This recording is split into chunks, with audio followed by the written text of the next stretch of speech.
Bonsoir à tout le monde, salut à tout le monde, bonjour. J'espère que vous allez bien. Content de vous voir. Alors, bon, pesa en beauté, tapoter au sundola biso yaya. Na sundola bino makasi. Oui. Sundola bino. Bon, bande ou ba commentaire, ba buzo ba arrêté. Biso to changer ba cap, to changer ba niveau. Moi, na zongi pas là-bas. Donc, commentaire maman batou awa, tu es bloqué. Vous comprenez? Na sundola bino te tout tika bino na charge hein. Tonton la bino azala bino chaque jour. Boyebi kombo na yenga na tanga kombo mutu te yende responsable de tous les dossiers difficiles. Ngana za kunati. Bon, tapoter. Bozo serani. Boyebi mam na olo bay. Donc boza déjà na mutu chargé de dossiers. Vous comprenez? Donc Jennifer, t'inquiète même pas. Kofi na maman to changer ba niveau, donc on n'a pas le temps. Ba modératrice dans l'IP bientôt nous allons aussi là parce que je vais bloquer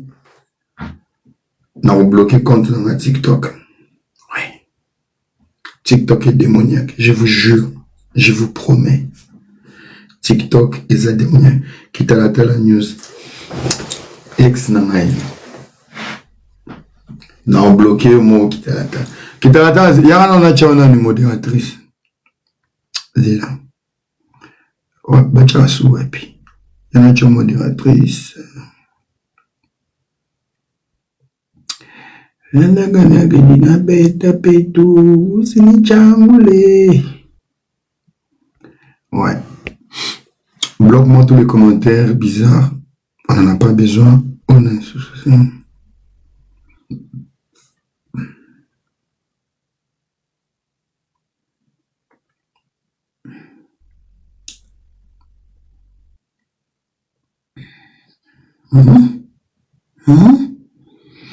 Bichik.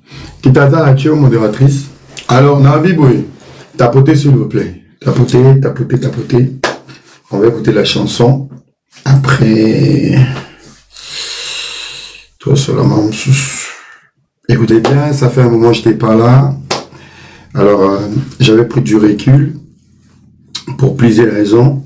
Je pense que les AP... Mais pourquoi tu n'écoutes pas? Je suis en live. Champagne.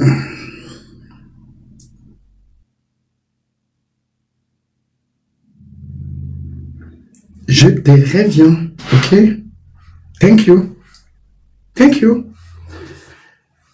Bon, je disais, j'avais pris du recul, Naman Bébélé et Kalaboué. Ce que je dis, c'est pas la maille. Donc, nous avons recul, Bélé, réfléchir, Tozo Kola, Tozo avancé, toi Mikolo. Ça peut être conseil, toujours répéter. Belé. En fait, c'est plusieurs raisons. Vraiment, ils avaient raison, et belé. Alors, Bandego Belé, au lobby que je vous ai manqué, la majorité, je vous ai pas manqué. C'est juste mon absence dans la bêtise, dans la nouvelle bêtise. Je suis absent. Vous comprenez que Naza absent, na rendez-vous à Bandoki, na ba Mongol, na Bizengi. Vous comprenez que R n'existait pas. Non, Naza. Pour ça, les rendez-vous, bisous de la TikTok, à part Bouzoba. Des parents, des responsables, Mikolo, ba vacciné. Tu vas dans un mongozo toka.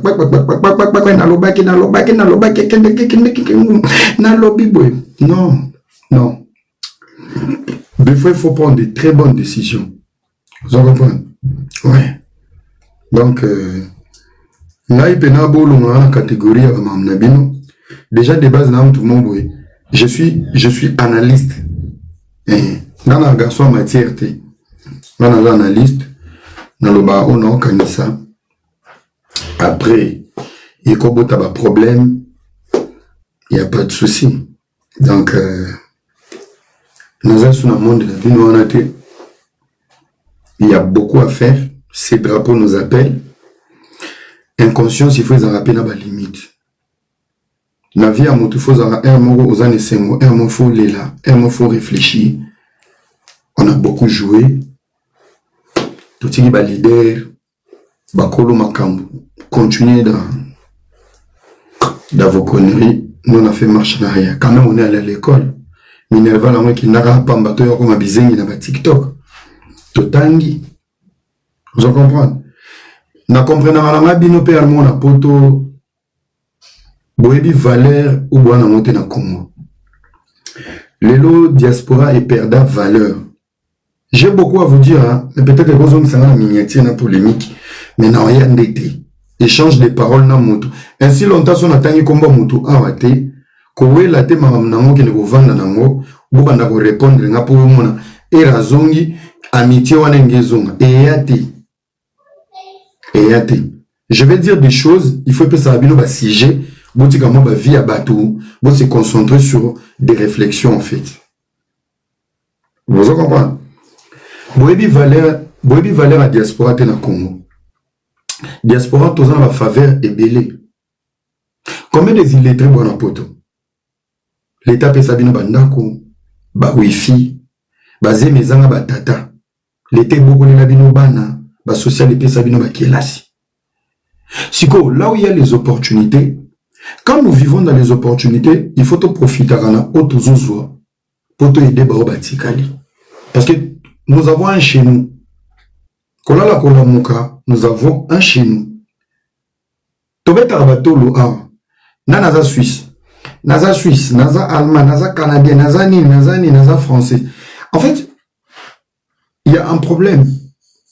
Nous avons la nationalité à Mboko. Nous avons la cocoté. Nous avons la cocoté à Mboko. Ça veut dire que tu restes un résident par procuration, mais avec nationalité. Tu n'as pas une histoire avec la France.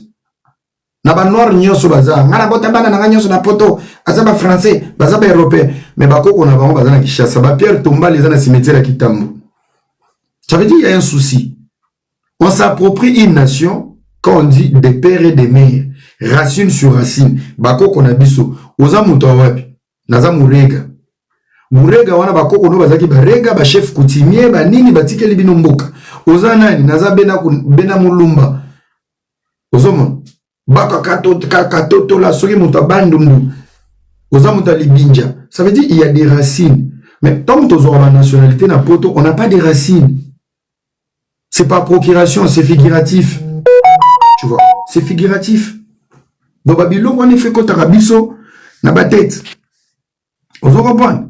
Donc, pour vous dire que faites très attention dans le Maramébélé ou Bino pour le Belaka. Vous comprenez? Faites très attention dans le Maramébélé pour le Belaka. Donc, il y a beaucoup à dire, mais il y a ce qu'on bimaka les lotés. Ngala elibino kaka samo ya politique Willy Ngoma akufi. Voilà, il y a un moment na chaki nzembo ya champagne. Tout le belanga ba vie ba tuti. Biso nyos tozana ba erreur. Tozana ba infraction. Tozape na ba bêtise. Moi je m'adresse pas aux TikTokers, je m'adresse aux abonnés. Chaque abonné qui est obsédé au vendre na ba live oyo kaka ba vie ya bato yo kanga bien fungola makutu un jour ça va frapper à ta porte. Muko abonné oyo ozaka na faux compte oza espère na kotapoter na kotinda ba cadeau ozaka modératrice na ba live nyonso po yo kaka ba vie ya bato ba problème à bato ba bêtise à bato ba échec à bato ba humiliation à bato ba insulte ya bato. Peu importe le temps que ça va prendre, tu seras les prochains sur la liste. Et je te dis, Maloba on loba bosé belé à bosala kopwana. Ça va sonner à tes oreilles et à loba et loko. C'est les jours où tu vas sentir qu'est-ce que ça fait. Toi bachara moto na minyati, toi ba lobe la vie naie, bazofinga bana na ye, bapara na ye, et les jours là, on n'a même pas la makasi ya bao bafinga biso tosonga. Yo c'est le jour, ça sera le début de la dépression. Et ça début à dépression. Ne pense pas tant que la vie à bateau, yo va nous espérer. Ozoe baba vie à bateau. Mais c'est parmi les microbes que tu ramènes dans ta vie. C'est parmi les microbes. Un jour, ça va frapper à ta porte. Et ça, n'a mon problème. Mon collègue allé au bêta. Tout se paye ici-bas. Au bolo, nana coucou. Soki bino bo futi te bana ba futa. Au pe bo sibir lelo. Ba vie na bino ke libosote. C'est ce que vos parents ont aimé. Oh lelo bo mon avenir flou. Boko ba kanda na ba réseaux sociaux. Bozo futa ya ba parents. Na lobi ngamtu na osa mabe lelo na kufi. Na na futa mabe na. Bano babimi na mukongo na nga. Ya momoni ya mosozo bonne la kataka ba lien. Yebisaka nzambe, yebisi nzambe. Nzambe na sibir ba masumu ya ba parents na ngati. Toza makila mo ba fille belé na ba garçon belé, ba fille na bino yeke nyamu nyamu. Sko osala no eloko te me ofuta masumu ya ba koko. Ozofuta masumu ya ba parents. Ozofuta ba masumu ebele. Question moko kaka. Soki boye TikTok botei, to boyembi, bo conseiller, bo lambi, bo sali ba contenu. Et aussi mate. Diaspora mobimba to komi obsédé, soit motakala, soit vie privée à bato. Nabi na ndenga mabete, bon mekano exercice nabi na sali, nabi no pe ba abonné. Bon mekano expérience mobwe, essayez d'abord de faire marche en arrière. Qu'est-ce qui vous stimule et qu'est-ce qui vous excite dans les lives congolais? On n'en a pas besoin. Le live congolais est une pourriture. Le live congolais, c'est une bassesse de haut niveau.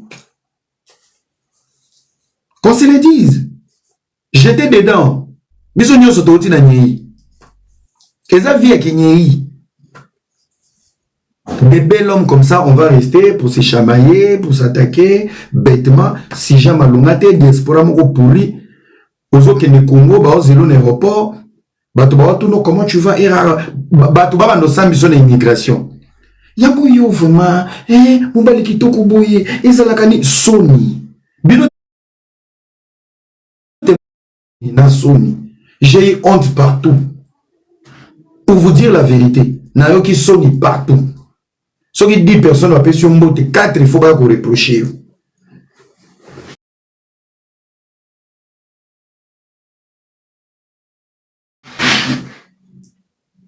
Qu'est-ce que nous gagnons dedans? Rien du tout.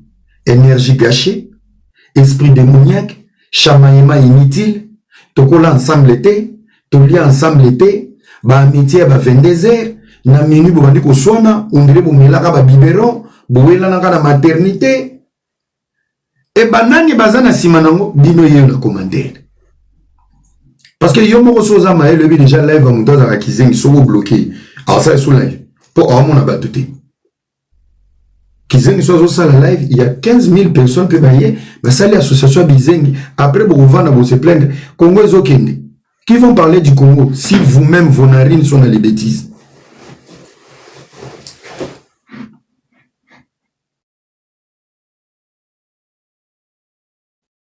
Santé.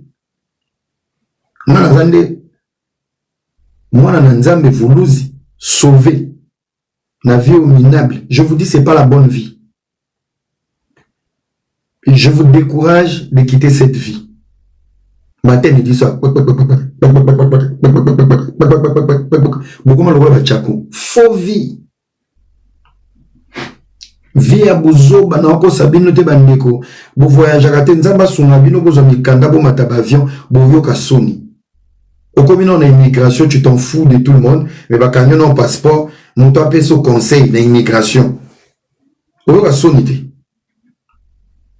obimi be muto o memelo valise à côté na voiture après talio na linga ko trop za maele metango ko ta Bozoba otali muto o yebiso Bozoba li papa changer couleur ya yoka soni te. Vous avez pété à côté de 600 na Kishasa, les Gola Bisenga Sengana le Koso na Kindunga. bino koto bomo na mo bien so bono sa live 1K 2K 3K au moins bela yo prêtre yo peno kanyimboka nzoka mongol bato ba tala bino kuna ba jeune na Katanga babonga ba jeune bazobonga mwana oyo auti Katanga Kongola uti Goma Kongola uti Beni Kongola uti Bukavu Kongola uti Kolwezi Lubumbashi aleki mwana poto na somo mikala na Kinshasa bakoma mikala ya bato bauti province. La jeunesse qui n'ose bazasu na mbongo te, il n'y a pas des activités, il y a que les églises, l'impudicité, l'alcool na commission te kabasi. Bato ba na mbongo bakati de culture. Ça veut dire ils voyagent beaucoup. Plus tu voyages, plus tu apprends des choses. Voyage était yara. Ba Congolais bazara bizarre. Non, les Congolais c'est un peuple qui aime s'ambiancer. Ba Sénégalais bazara non. Parce que plus tu voyages, plus tu apprends. Salut Maître Bakos, salut à ton Sony. Bon voyage à rater, bon temps ba Congo, ba poto. Ça veut dire il y a des limites tout autour de vos cerveaux. Vous en manque à culture, vous en manque à échange culturel dans ba pays mususu. Et plus tu ne voyages pas, tu ne vois pas quelle est l'image et les conséquences que tu peux apporter dans la communauté. Moi, je vis ma part de responsabilité. Nakei, je peux témoigner. Je m'attaque à personne. Moi, je parle de mon vécu, de mon témoignage, et que chacun reste à sa place. C'est moi qui voyage. C'est moi qu'on donne des conseils. C'est moi qui fais des transits. Pendant que les autres, vous êtes dans les blabla-cars.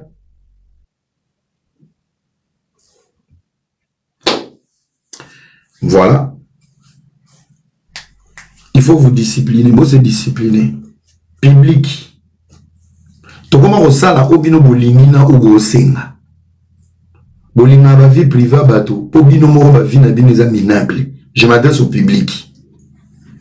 Les publics de la diaspora, c'est les publics qui souffrent. 90% il y a public, il y a diaspora, au bazar na TikTok, vous êtes des malheureux na poto. Vous vendez na poto pour na wifi, kourana mai nanda kuna olia ofele.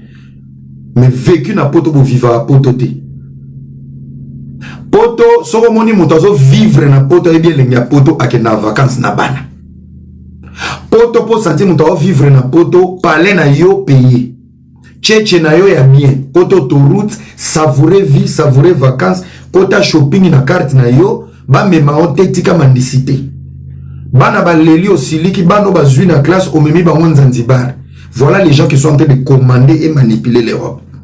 Ceux qui n'ont commis à niveau, on a été, vous en avez survie. Vous avez survivre. Namawaya mundele. Mettez-vous dans les bains. Vous vivez poto. Oh, poto za paradis, louvounou, paradis pour na courant. Yo qui na vacances na-bas.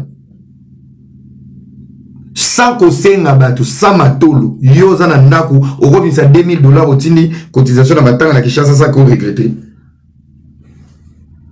Hein? Vous comprenez? Il y a beaucoup de choses, bon. Abiso yo, to benga nika kana nenga logique, na nenga kuro dimba, dans les bons. Donc, ne vous inquiétez pas.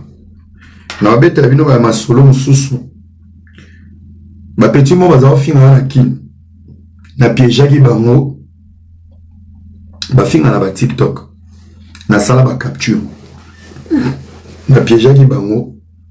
Bande ko bana na tam baye ite kenga na zala ki wana.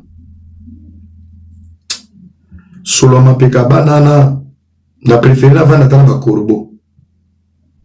Chaque commentaire sur les lives ne doit pas te déstabiliser parce qu'il y a des pauvres et des minables et des malheureux qui veulent partager avec toi leurs souffrances. Banana baye, bazaba jeune lwanga, salité na solo ya mapeka, na préféré na vana na moto na chambre, na tio d'échappement que banana baza pembe na nga. Pe na bimiseli bango ba capture, ya ba message na. Na posa ko beta bango isili. Mais si on a une place, on a un débat de musique. On a un commentaire dans live. Aucun ça va bonga.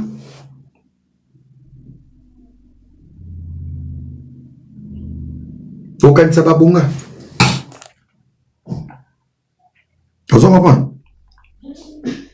La diva, merci. Hein? Moi, c'était la dernière fois. Autant la live dans ma sauté. Merci beaucoup.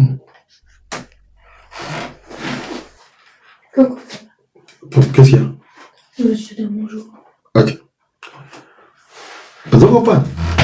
Déjà, vous se concentrer sur ce qui est important. Vous c'est important. Moi, je n'interdis personne. Hein. Moi, je m'adresse aux fans. Fans, le mot la kizengi, ou la kizengi. Voilà. Maman Paradis n'a pas su mbote Chantal Bola. N'a pas su battre tout mbote Oyo. Bazaraï Obera Ngaye na Kishasa. Pour réduire le caractère. Tout ce qui est rare est cher. Vous comprenez? Les amis, il y a beaucoup de choses. Bon, papa, j'ai polémique sur Boya. Boya, c'est là où on va créer la différence. Tapoter. Bon, Nachana Moutoumona Mignati.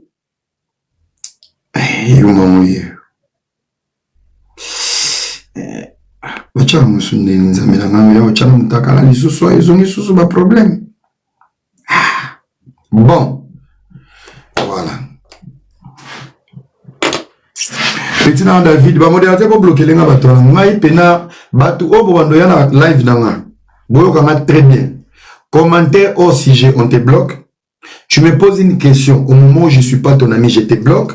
Nana on bloqué bino en désordre parce que bozara lukuta. Tu vas poser une question bête pour énerver l'autre. Tant que mouton répond et que mignati, bache photo mouton mususu, ngoulo na pe place à kanti de ma camarade. Et zongeli susu pique de pique. Mais oh heureusement na pique, je vous promets, mes colons na l'art ya mabe. Ceux qui n'ont pas répondre c'est vous foutre un contrat. Tout ça l'aura Tony Yoka na bakoli. Ceux qui kaka ya ofele o bumataka ba vionte. Non yate. Regardez. Non soit na mutu oyo to koti na avion to bandi ko sona na avion tina Kishasa to swani. To ke Katanga to swani na avion. To zongi bu to swani na Afrique du Sud. To ke swani tina Canada. Soki ezaka ka oya téléphone perengundu. Bo swani binomo.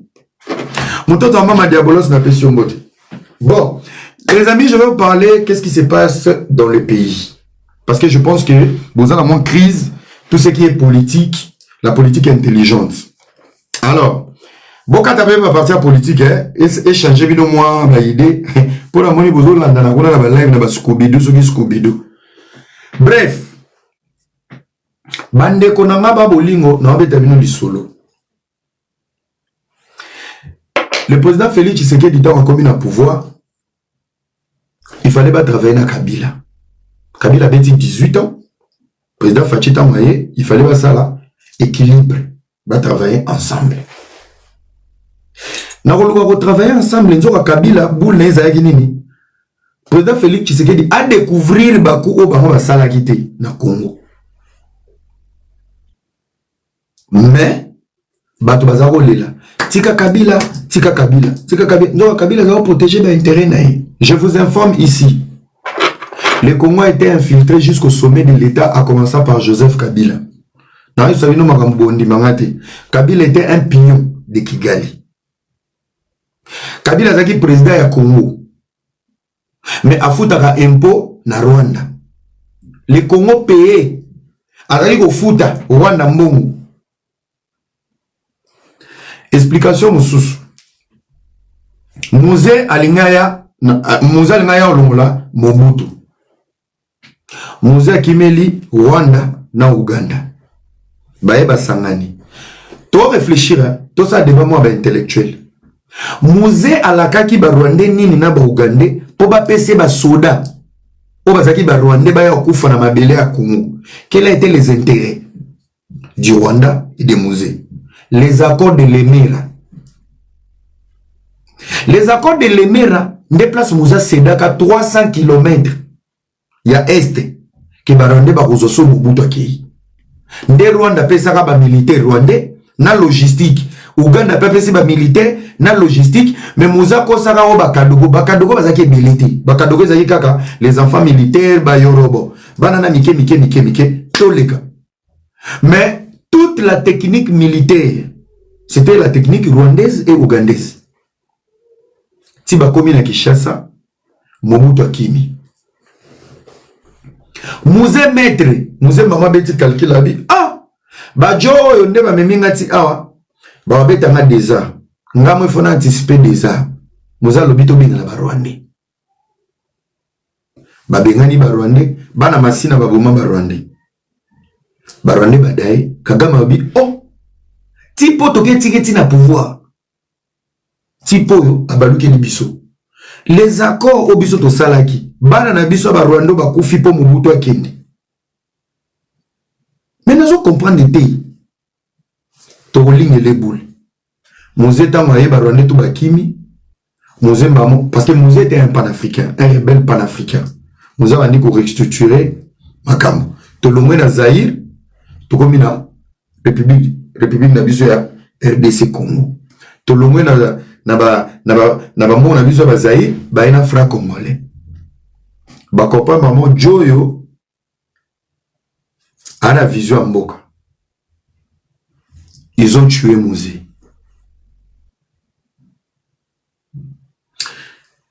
Deuxième analyse. Tant que Mouze a Koufi, on avait un premier ministre. Tant que Mouze a Koufi, on avait des généraux à Kinshasa qui ont comploté à la mort de Mouze. Joseph Kabila Zaki na Manono na Katanga. Nani apesaka ordre pena na ndimisaka batu nyonso Joseph Kabila président ya donc ça veut dire le général major de 28 ans. Il faut na cha photo parce que pour comprendre moi ba émotion. Photo yo sona cha ngote vous allez tirer une photo. Bon supporter ngote. Bon si les place vous avez ndeko. Photo epeso kanda na ndimi pete ekota TikTok. TikTok a lingati. TikTok a boya. Photo TikTok a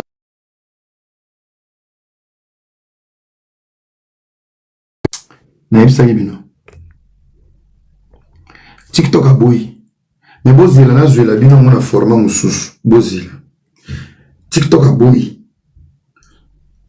Poso ki tozolo baboye. Bana mai. Boko pante. Bozasko na wachela bino ngosko na format où il sa bino mtema passe. Boko pante ki to ba distrait. Ya mwekoti. Na chela bino comme ça, bo comprendre mon explication na pesa po so itoke na diambulu. Bande kona ngai. Un pays de 80 millions d'habitants. Président Tata Mukolo akufi. Na Kinshasa ba généraux ya somo bazalaki. Tale loko ba chela biso na avion. Poso na loba boybo finga na loenge. Ozo loba makambo yebite. Ngana likito zonga na historique. Total na ba santé. Tala sko ndenge nga era na zabu tipo zaka président nga. Botala Kauzi Biega. Bota la pièce jointe unité centrale.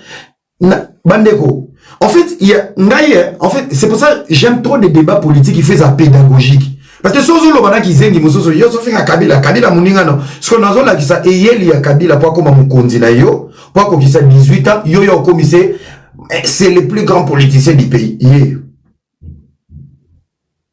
Et dit qu'après ma prison ba généraux bazalaki gouvernement zalaki mais tipo Mouze akufi tipo aye awa il avait 29 ans et il était général major des forces terrestres pour ya kokoma mukonzi ya mboka na bino ye.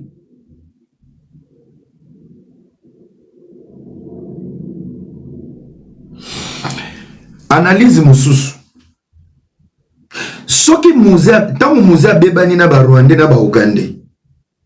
Surtout qu'il y a une analyse, banani bakokai koza na cause ya mort ya Mouze. Parce que Mouze si ça qui nano ko filtrer entourage na été. Ça veut dire si les Rwandais étaient déçus de la réaction de Mouze au pouvoir et l'Ouganda, nous devons reconnaître aujourd'hui la mort de Mouze et Utaki Kigali. Malgré bako c'est là aux États-Unis balobi ezaki Bill Clinton. Entre guillemets, si ce sont les Rwandais, les Ougandais, qui sont choqués dans le comportement Mouzé dans le pouvoir, au moment où ils ont comploté sur l'assassinat de Mouzé, Banani Bazoua qui plan, il y a qui devait remplacer Mouzé. Et quel est le choix? Alors dites-moi, Banani va planifier qui arriver à Yamountou. C'est comme ça qu'il faut faire les débats. Mouzé avait déçu les Rwandais, les Ougandais. Banani balingaki Mouzé akinde, les Ougandais et les Rwandais. Alors avant de bouler départ na yo, il faut cibler nini remplaçant na yo. Donc bato ba bomaka Mouzé ne bato ba ela biso Kabila parce que tout est clair. Écoutez-moi très bien. Tant Mouzé Koufi bakangi ba frontière nyonso balobi avion et matate avion mote ekita. Seul avion et mata dans la mort de Mouzé et avion memaka Joseph et le Joseph na Katanga et yene Kinshasa. Et à son atterrissage, il y avait un mot d'ordre. C'est lui qui prenait les commandes. Et tant voyez, à l'Obaraka anglais. Good morning. Je devant la nation. Avant, on a Félix Tshisekedi Yuma. Yomoko vrai Yuma. Tamu takamba biso. Vrai Yuma. Mama na moto bobo. Biso nyoso. Ngako tuna bino tozate. Ba vie na biso nyoso mikolo. Ba Yuma. Ba kombata ba Yuma. Tala mutu batika kanzo bokundi. Biso tozaki bana mike tozali na primaire. Biso tozaki bana mike. Biso ndeto siliki lelo. Biso ndeto la musiji. Ozo comprendre? Isolo yango. Lelo sikoyo. On est à bonne histoire. Tozongi awa. Na petit moi chema bon na mutubwe. Connaît nanga. Les amis Mambezo les Ghana Congo, je pense qu'il faut pas savoir nos délivrances na poto. Besoin de négligence yamboka. Balobi Joe Akoufi, Willy Ngoma. Il y a des Congolais dans la diaspora. Vena biso Mike, bobi papa Mike wa lobelanga politique. Oh, abeki saka fi moko ya Lyon et indelanga. Tata wana koma porte-parole ya M23. Le M23 est un ensemble de Rwandais. Le M23 est un ensemble de Rwandais. Au bazar na posa ya Congo. Na salaki ba vidéo na Kinshasa pour vous expliquer. C'est dans la crise de l'Est que le Rwanda a commencé à se développer. Mais vous comprenez quoi d'abord de la guerre de l'Est? Batebele bwana poto bolingi Congo, mais essayez de lire. Il y a des livres. Charles Onana commis livre. Maman oyo angolaise, comme nani, bangolais baza, maman a commis ko sel la biso lobbying, o afunda ka Rwanda et pas ya Donald Trump, comme ne kimi ngai. Ndema ka mubiso to lubaka. So lobby boye, muluba. Baluba ba otonga mboka te. Baluba ba otonga mboka te. Baluba. Quittez d'abord le tribalisme et l'idiotie. Ariana. Madame Ariana, on sait la bino lobbying. Quittez d'abord le tribalisme. Le tribalisme est une maladie des illettrés. Somoni moutou bazo biseka, ba nommé moutou boy, azé colonie. Eh, c'est parce que tu es incompétent. Quand tu as des valeurs, bomoni komon des aboyens. Ainsi longtemps bo banda ko nommé batu selon bikolo, to kenaka libosote. Si le Congo demande que les Swahiliphones bazo ba fonction nyonso poto que liboso. L'objectif est ça que Congo que liboso et non bikolo les à la représenter. Bolinginde bokonzi bino nyonso, tout le monde veut être président au Congo, tout le monde veut être ministre au Congo, tout le monde veut être député au Congo. Ce qui toza bikolo ebele. To multiplier maïle to comme ba millionnaire à notre manière. Pourquoi à chaque fois il faut débat et la kaka autour de la politique? Yaza Moussouahili, Bakoma sa baluba, basocha baluba, basocha bangal. C'est parce que vous êtes pauvre dans la tête.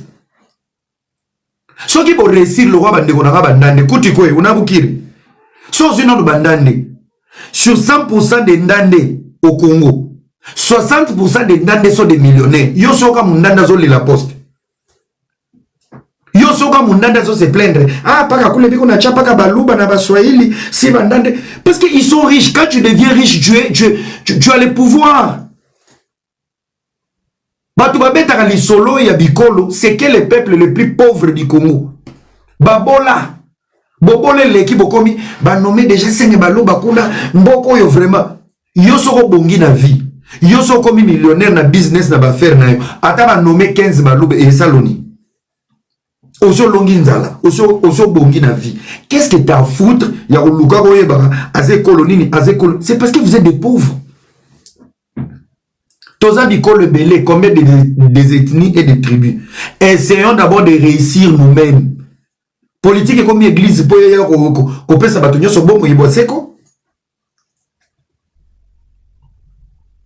Quitter le tribalisme à la con. Même na poto, so qui mutumo azo me la pe canette, baluba vraiment au lande la mutumo atangate avant d'aller na poto pour la canette via malongate.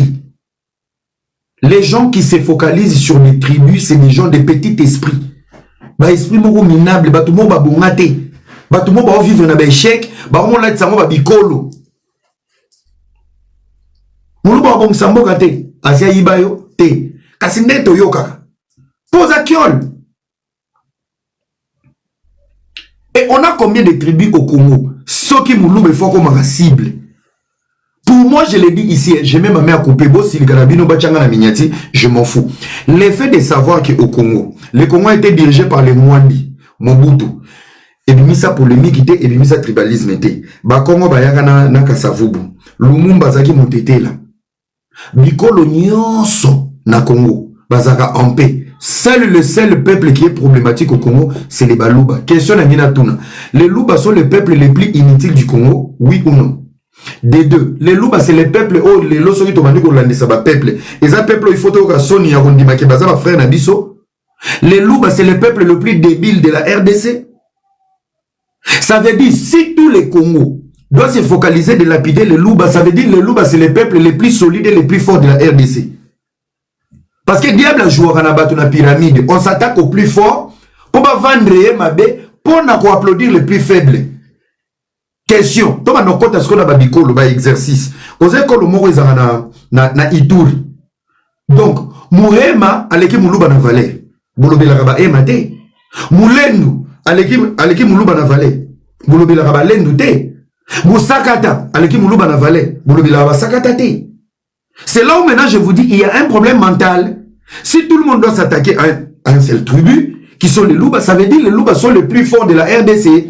Pour la nine, Boza capable binonion se bossanga na Congo pour lapider ces peuples pendant qu'il y a des peuples même inutiles de Rolongo dans la Congo. Voilà la vraie version. Et complexe na bomimia moti na politique. Qui se qu'est de Muluba. Il n'est pas le président de Baluba. Soko moni muto zanga complexe ya bikolo, aza problème il y a confiance en soi, a problème il y a santé mentale, puis azali boma. Azali boma. Je l'ai dit au Congo, j'ai mis tout le monde à un défi. J'étais à la RTNC. Je le répète ici. Bon, mon belge, j'étais en Mayara pour coloniser le Congo. Parce que moi, quand je parle, moi, je suis cultivé. Vos commentaires à débat là-haut, tu dis n'importe quoi. Mon frère, autant à rater. Aux aromélés, canettes, yo koutani na mon TikTok, au lobby, aux aromos, pour ça, je vais vous expliquer quelque chose. Belge, j'étais en Mayara pour coloniser le Congo. Chaque ville a zaki koleka, bazaki kokoma. Les comportements et l'agissement, il y a pas peuple wana. Parce que ça devait rester comme un secret pour maîtriser le peuple. Belge tango ya côté la rawapi. À côté la rawapi.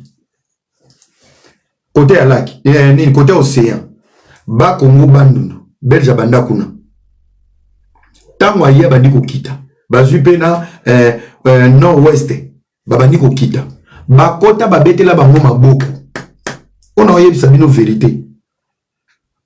Ba côté là pena ba Congo ba côté sa Belge na ba bisou. Belge a côté na bisou bazo kamwa Belge. Ti ba ye ba côté Congo mobimba. Na Belge a zo des difficultés na Congo mobimba. Belge ta komi na Kasai, akuti bato balia ba fufu, tanga muto olia ana petite mais on lia 15 boules à fufu. Ba chef coutumier à l'époque. Bon, moi, Vita, ba Chibindi, Chibikila, Mukapenta, Tala Loboko. Chipindi où? Babani Obundana Belge. Les deux tribus qui se sont levées contre les Belges, c'est les Kassai en général, ça veut dire les Louba et les Tété là, et la province équatoriale, Bangala, Bamongo, Bateti à Congo. Dans un sabino vérité, les difficultés aux Belges à Koutanaki Nango na place wana, aye ko noter. Et le peuple ngala. Vous allez remarquer dans notre armée, tant Mobutu aye, ba officier supérieur rebelle, ils qui soit des Kassai, soit des qui bato Équateur. Baba nga bitumbate, balinga guerre, balinga ko soit, ya moni Équateur sozu mwasi, ako kamona infidélité, mais abetio nzeto bokani mukomo ye mwa ya memio susu boki hôpital. Ako boyote acho na chaise roula, bambouza.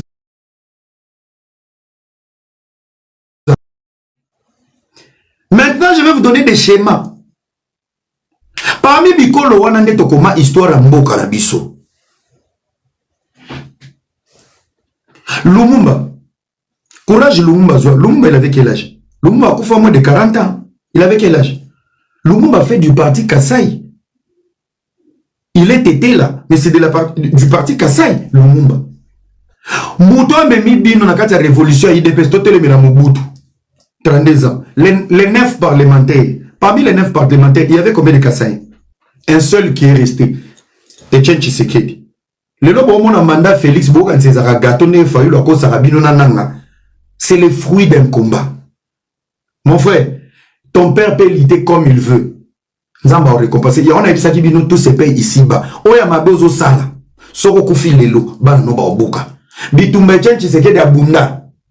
Félix le loi vandi na bokonzi na mutoki ya papa na ye ba prison ya papa na ye ba humiliation ya papa na ye salaka bolamu na viti kaka bilobela lona bolamu atapo na bana ata yo bukite bana no babuka bozo ya politique ki nyamu Fayulu mutalingaka ya so ito vanti mama Marthe lelo totuni mama Marthe ana histoire pena ya bolingo ya Etienne Tshisekedi bavanda nango. Si vous savez vraiment l'histoire d'Isaïe,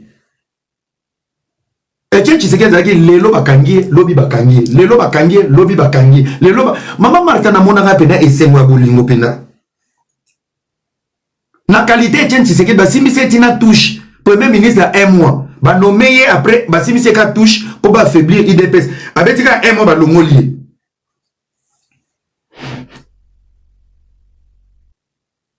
lelo église catholique otozo telemela.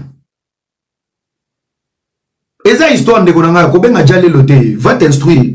Église catholique to hôtel mais la show léo ba cardinal ba mbongo.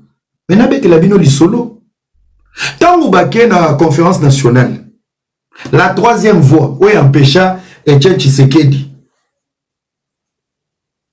comme premier ministre avant la chute de Mobutu, l'arrivée de l'AFDEL. C'était l'église catholique avec Monsengo.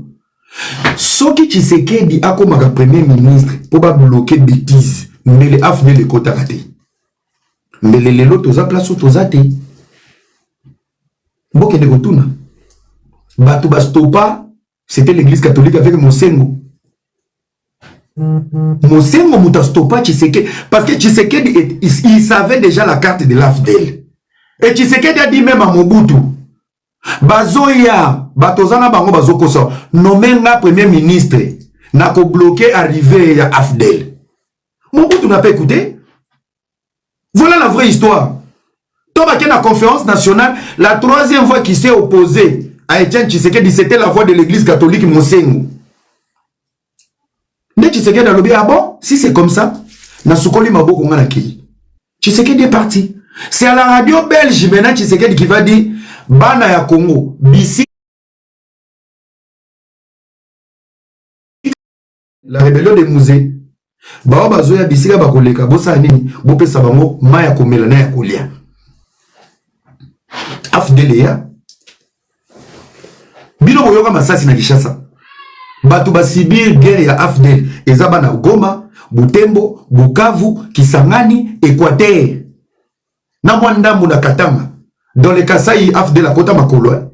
bakuta pena ba fufu na ba porte pour bango bazaki ko respecter mot d'ordre. Je reviens maintenant sur l'histoire dont moi je vous parlais. Na résistance ya Kenge tango kwei bakoti Kinshasa makolo qui n'ont déjà élu guerre. Je reviens maintenant sur l'histoire. Je vous parlais ici des Belges. Belges avec au Congo na histoire ya Congo. Les deux peuples les plus têtus du Congo, c'était la province équatoriale et les Kasaï en général. Mobutu tango avec au pouvoir.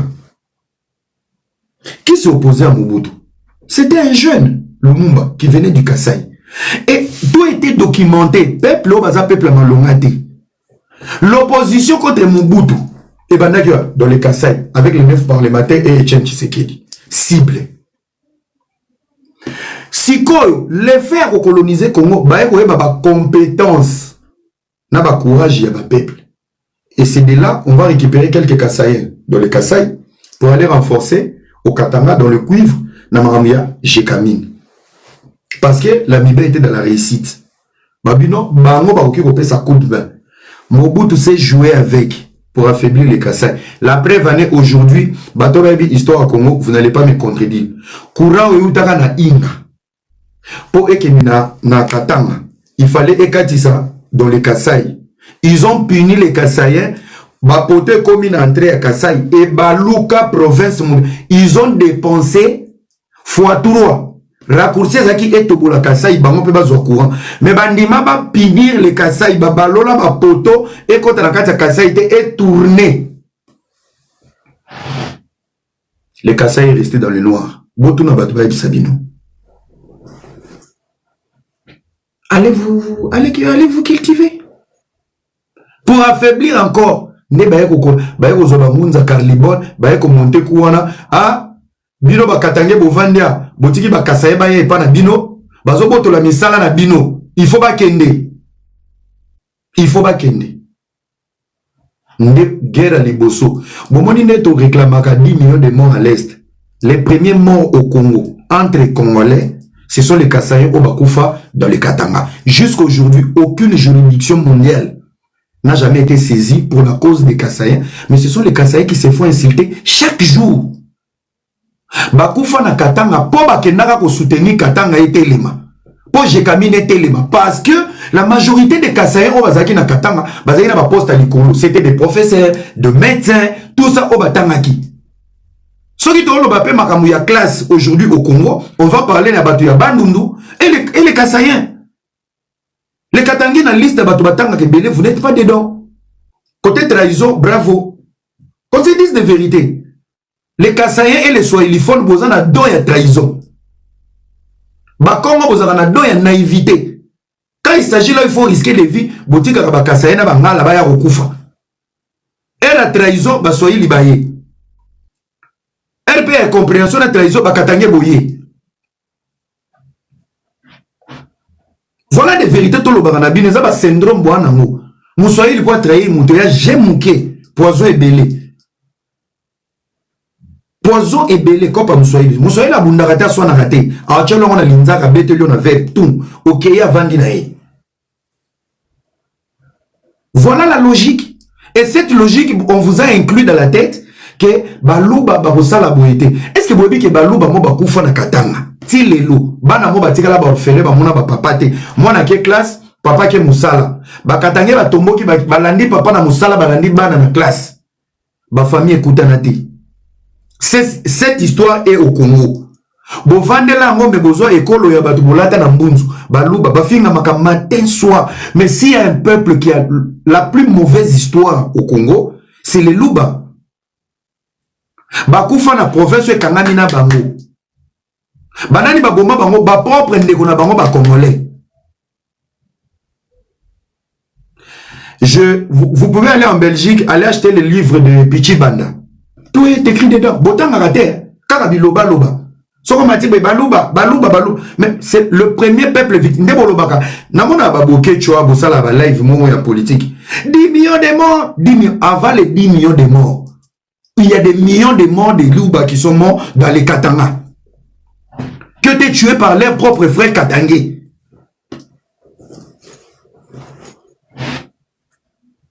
y a des vidéos sur internet. Les autorités politiques, des insectes. C'est à moi de vous apprendre ça. Allez vous cultiver, les amis. Ne faites pas des débats débiles, débat inutiles. Pourquoi vous s'appelez sabato?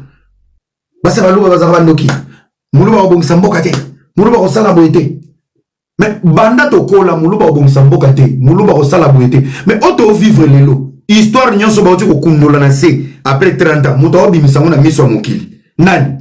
Obufinga. Libanga obozo boaka, ne libanga obo otongela Congo. La grandeur du Congo va démarrer sur la tête d'un Kassaye. J'ai même ma mère coupée ou azana tembe ami bomi. Qui savait qu'un jour Kagame Ondima que Bachama Bogo na Est. C'est avec Fachi. Avec Kabila, Bazaï ba partenaire. Avec Mouzé, Bamonde ba Memara Mouzé. Avec Mobutu, Bazaki ba Boy. Nous revenons sur l'histoire. Yanini ya colonisation. J'ai sorti deux peuples. La province équatoriale et les Kasaï. Ce sont les deux provinces qui ont malmené les Rwandais. J'ai pas raison. Dans la gestion de Mobutu, Kigali, biso tozaï na Goma. Ba Rwandais bazaki koya kokoma ba Boy na biso, ba chauffeur na biso, ba sentinelle na biso. Province équatoriale, on a dit que soulever. Tant que quoi, bah même les bisous moussoïli, bah trahir bah bomier, bah placer les bino Kabila. Kabila comment il partenaire à Kigali. Kabila est parti à peine. Qui va revenir encore sur le format de Mobutu? C'est les Kasaï. Les deux peuples, je vous ai sorti ici. Ce qu'on a été, bah na autant que ça a bino bakou. Voilà la vraie vérité. Et maintenant il y a des peuples au Congo qui n'ont pas une histoire. Et bah c'est Kachaka toujours derrière les gens. Les références, il y a Bato Bakoufa. Bana Baboma Lumumba. Lumumba Koufa dans la province. Là où on a tué tous les Kasaï. Toujours au Katanga. Simon Kimba Koufa. Au Katanga. Boyo Karabien. Boyo Karabien. Boyo Karabien. Na nazota la bino. Ezamboka la bino. Botika tribalisme, tribalisme. Là où on parle du tribalisme, c'est là où il y a un Kassaye. C'est tout. So moni ba Congo baza 5, Moutobandundu baza 8, Moussoïli azawana, on ne parlera jamais du tribalisme. Soko yoki na Congo makele la tribalisme est banni, c'est autour des échos des noms Louba ou des visages Louba. Point. Tribalisme à la Congo, ça l'a raté, c'est sur les Louba. Oh, c'est sur les Louba. Les victimes du tribalisme, des tribales au Congo, c'est les Louba.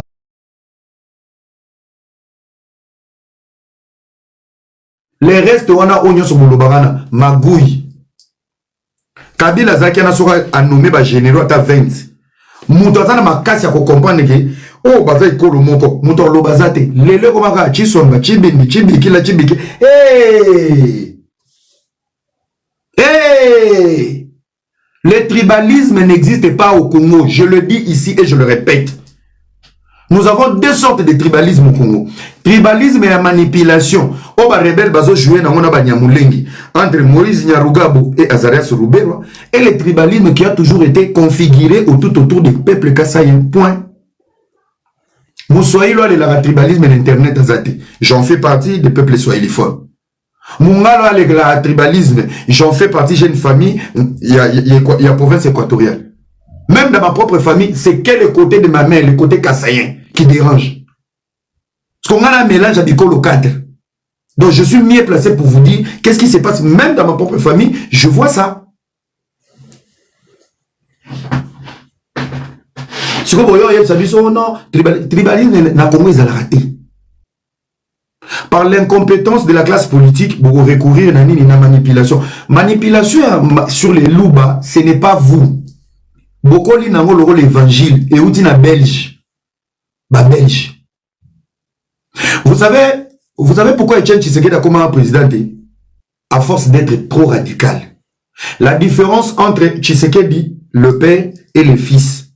Le fils allie son père. Il a compris les opportunités au papa Nazaki qu'on raté le radicalisme. Qu'est-ce qu'il a fait? Il a fait le contraire de son père. Je vais être élégant, mais je vais être sévère après. Etienne Tshisekedi était déjà compliqué dès le début. Sauf qu'on dit débat, il est compliqué. Débat, il faut débat. Et ça ne lui a pas permis de. Et son fils était là, il comprenait. Papa est là où il a le radicalisme. Papa est là où il y a complication. Tshisekedi, le fils, il est ouvert. Mais quand il a ouvert, il a eu. Et c'est là où il a gagné tout le monde. Depuis maintenant,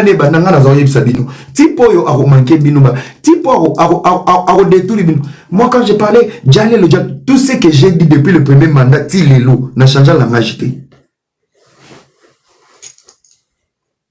Qui pouvait imaginer qu'aujourd'hui, Joseph Kabila, na minute où on est n'a les bienvenus na Rwanda, n'a les bienvenus na Est.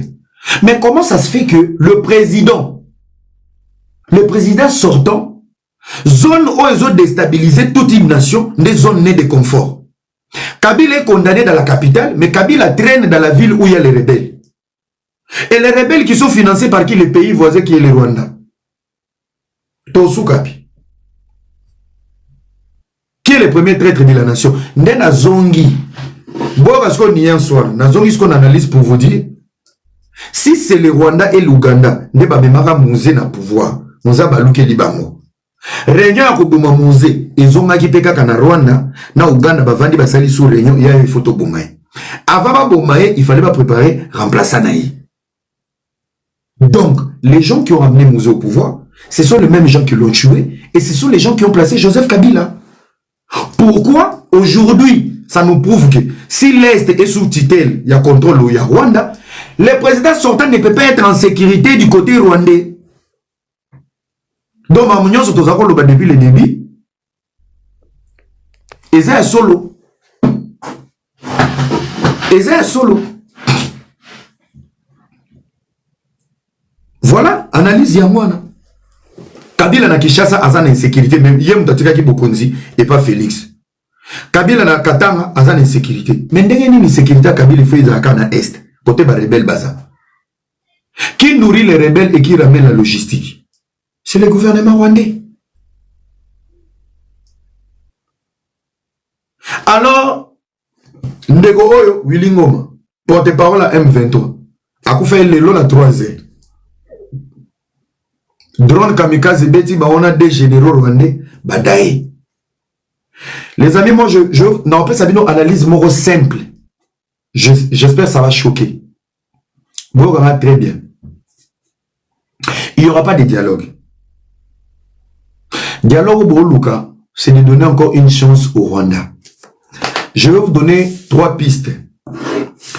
Quand le président Félix Tshisekedi a eu le pouvoir, personne entre nous a nié que Bissognos na Congo que Rwanda mutozala parrain il y a M23. Quelle a été la force du président Félix Tshisekedi? C'était de stopper les brassages et les mixages dans l'armée. Quel a été le rôle du brassage et le mixage? Ce qui n'a era lelo n'a décidé na comme rebelle. Na sala armée te. Na sala elo te mais na comme rebelle. Na rébellion ba pesi na titre moko boita mususu colonel général. Mukolo sa brassage. Tant que n'a cessé les faits, il y aura les accords politiques. Dans les accords politiques, bazouaka sikoyo, nous avons 2 départements. Il y a le côté civil et le côté militaire. Babiso to se déclara qu'il n'était pas colonel. Car on a âge nango. So il a général na Zamba.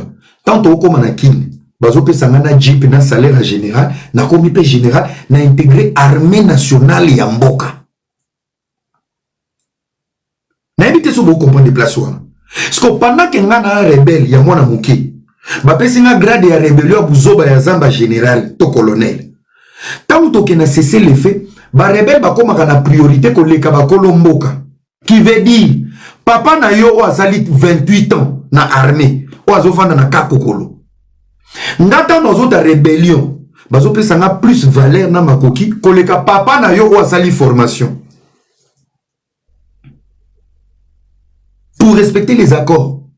Wana nga mamo na komi Kishasa, le colonel Era, ba pesinga ba soda, ba garde na fonction. Wana papa bino na kakokolo tellement boya ko kende rébellion pour na bolunga Congo, batiki epeka na ba petene wana, azane peka colonel sans fonction. C'est ça qu'on appelle le brassage. Toke na mixage. Mixage, c'est ça le côté côté politique, côté civil.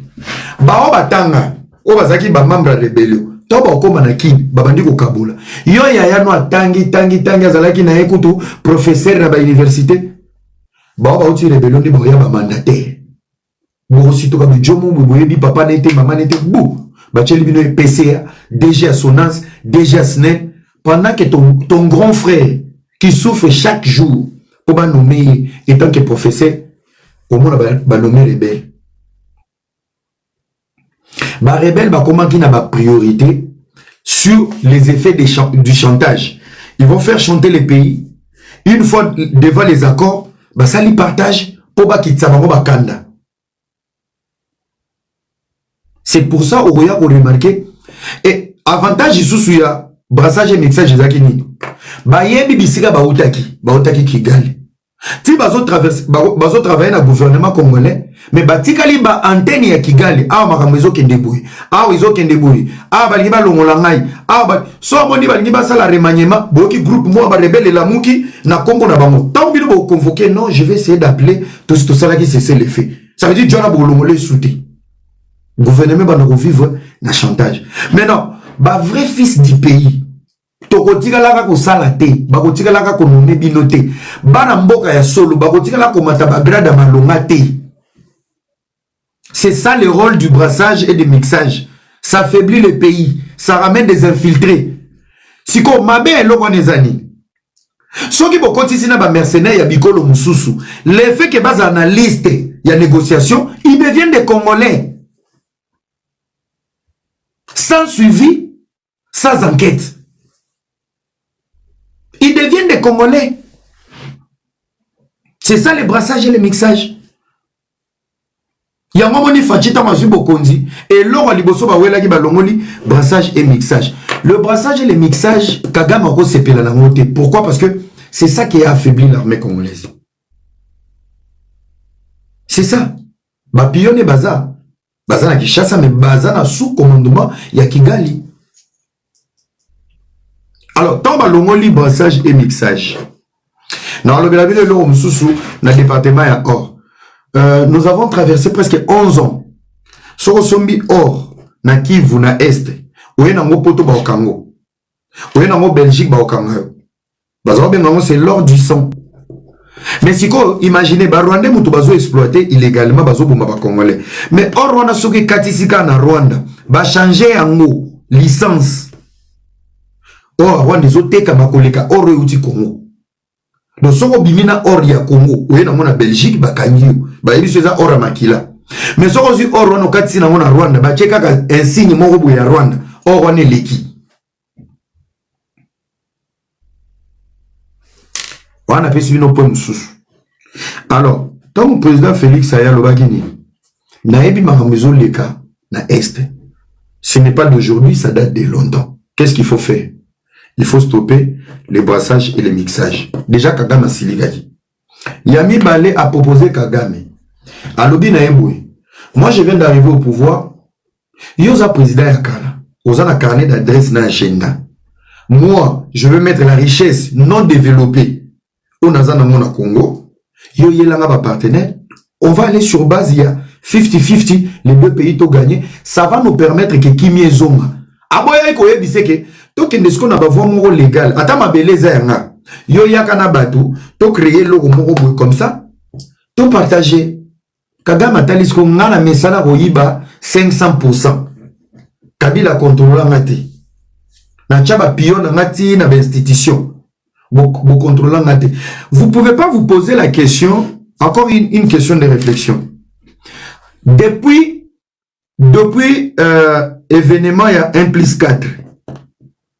Bomitu nakate ke sel mutu azonga na ba gouvernement nyonso ti facha yo longolai Azarias Rubero. Et les députés qui étaient tout le temps au Sénat et au Parlement, Moïse Nyarugabo et Mongachuchu. Alors une seule question. Comment ça se fait que type wana depuis accord, il y a brassage, il y a 1+4. Si aye olongo na mandat ya Tshisekedi, Azarias Rubero était le plus spécial. Et comme par hasard, Na format ya Sika, il y a M23, Azaria se retrouve avec les M23, les partenaires de Kabila, les partenaires de Paul Kagame. Azaria c'était intouchable, dans encore le mollet.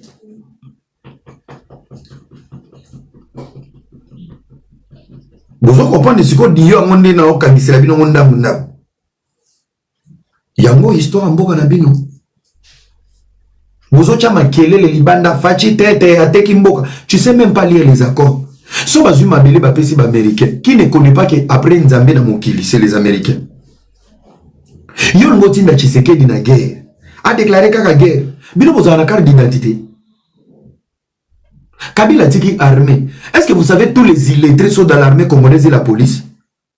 Et tous les intellectuels bazaba cambistes. On vous a affaibli jusqu'à la moelle épinière. Personne ne peut réfléchir pour dire que devons-nous faire pour armer Mata. Yo vandi non la poto. Armer Mobimba kaka film. Mais parce que c'est des jeunes sans avenir. Voilà la vraie vérité. Yo vandi oza qui connaît tout na poto. Yango maenani Willingo mama kufi a solo. Yo bande kono bazo kufa na est. Yo za famille na est yo. Kabila tiki soda ba futa ke $30. Est-ce que yibino boyebi ba réalité à boka? Bolingi bi lokota ba information so boye facha bombi mboka traître baya kotala bo fungola caméra tale longi lokola congélateur muto akwiti ok na matanga kana appel vidéo mama kufie mboka musika biso bakokanga biso na aéroport nana kokango oza ne loko tika na Congo oza ta na demi parcelle yo tonga na Congo tala bakufeli bibembe na appel vidéo mama filmer bien na zomona te wana seke vandi kuna nani yamado mama mboka musika pasie so sisi matanga na bino na appel vidéo oye sikoyo na internet papa matisanga na loba omoni chilombo nzoka muto akwiti bato ba Amsterdam bato ba 8.8 na poto. La réalité sur terrain tu ne comprends rien. Armée congolaise et cause dans l'armée, écoutez-moi très bien, la force de l'armée ne réside pas sur l'effectif, mais la force de l'armée réside sur la qualité. Ya bato bazoya armée. Yozozo il était à Tangati. So PC drone, à gérer drone de.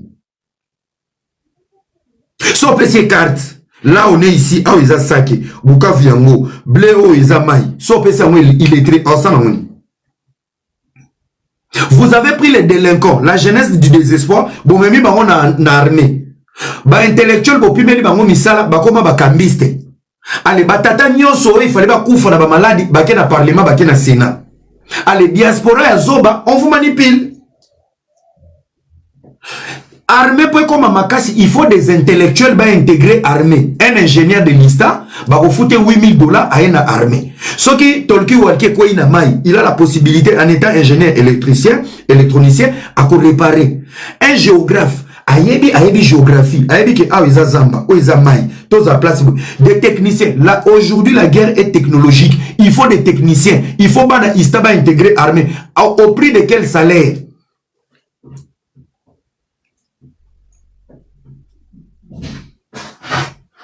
Allez yo vandi yango kongo bazaka ba récupérer les lots lobi ba botoli bango ba récupérer les lots ba kwaki manduki. Est-ce que tu connais la configuration de votre armée?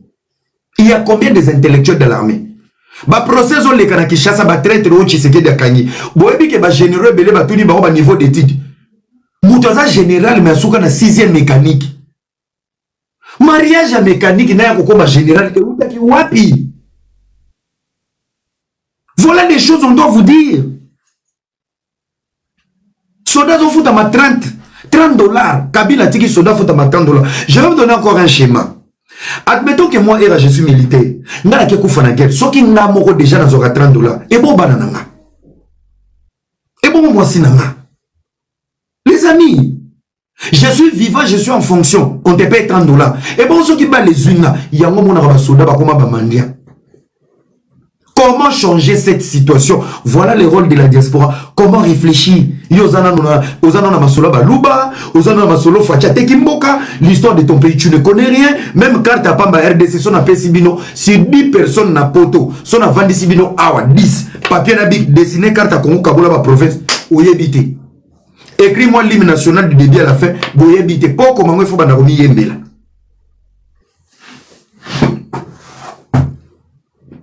allez on va nous vendre na plateau ozo kana ni Pierrot Loire. Ah Pierrot lobaki, kingana lobaki, kingane kendeki. Lelo job comme le là. Le nombre de morts qui sont à l'est. On doit aller au dialogue. Quel dialogue? Chantage, on ne négocie pas avec du chantage. Point. C'est ça la vraie politique. Bien dans ce qu'on a dit, Sabino, que dialogue et aux alatés, pour l'année. Bakoïsa Bukavu. Ce n'est pas l'armée congolaise qui était faible. Ezaki repli stratégique. Par qui? Les produits du brassage et de mixage. Botika bisoto poussa na tokota. Na après Sabino schéma mususu. Boyebi tango ba Rwandais bakoti Goma. Boyoka nga bien. Bana poto boyoka nga bien. Ba Rwandais tango bakoti Goma, boyoka histoire. Ba Congolais o bazaki ba traite. Bazwa mituka nyonso. Bakenda ko tandango liboso ya hôtel Serena Hotel. Imaginez-vous.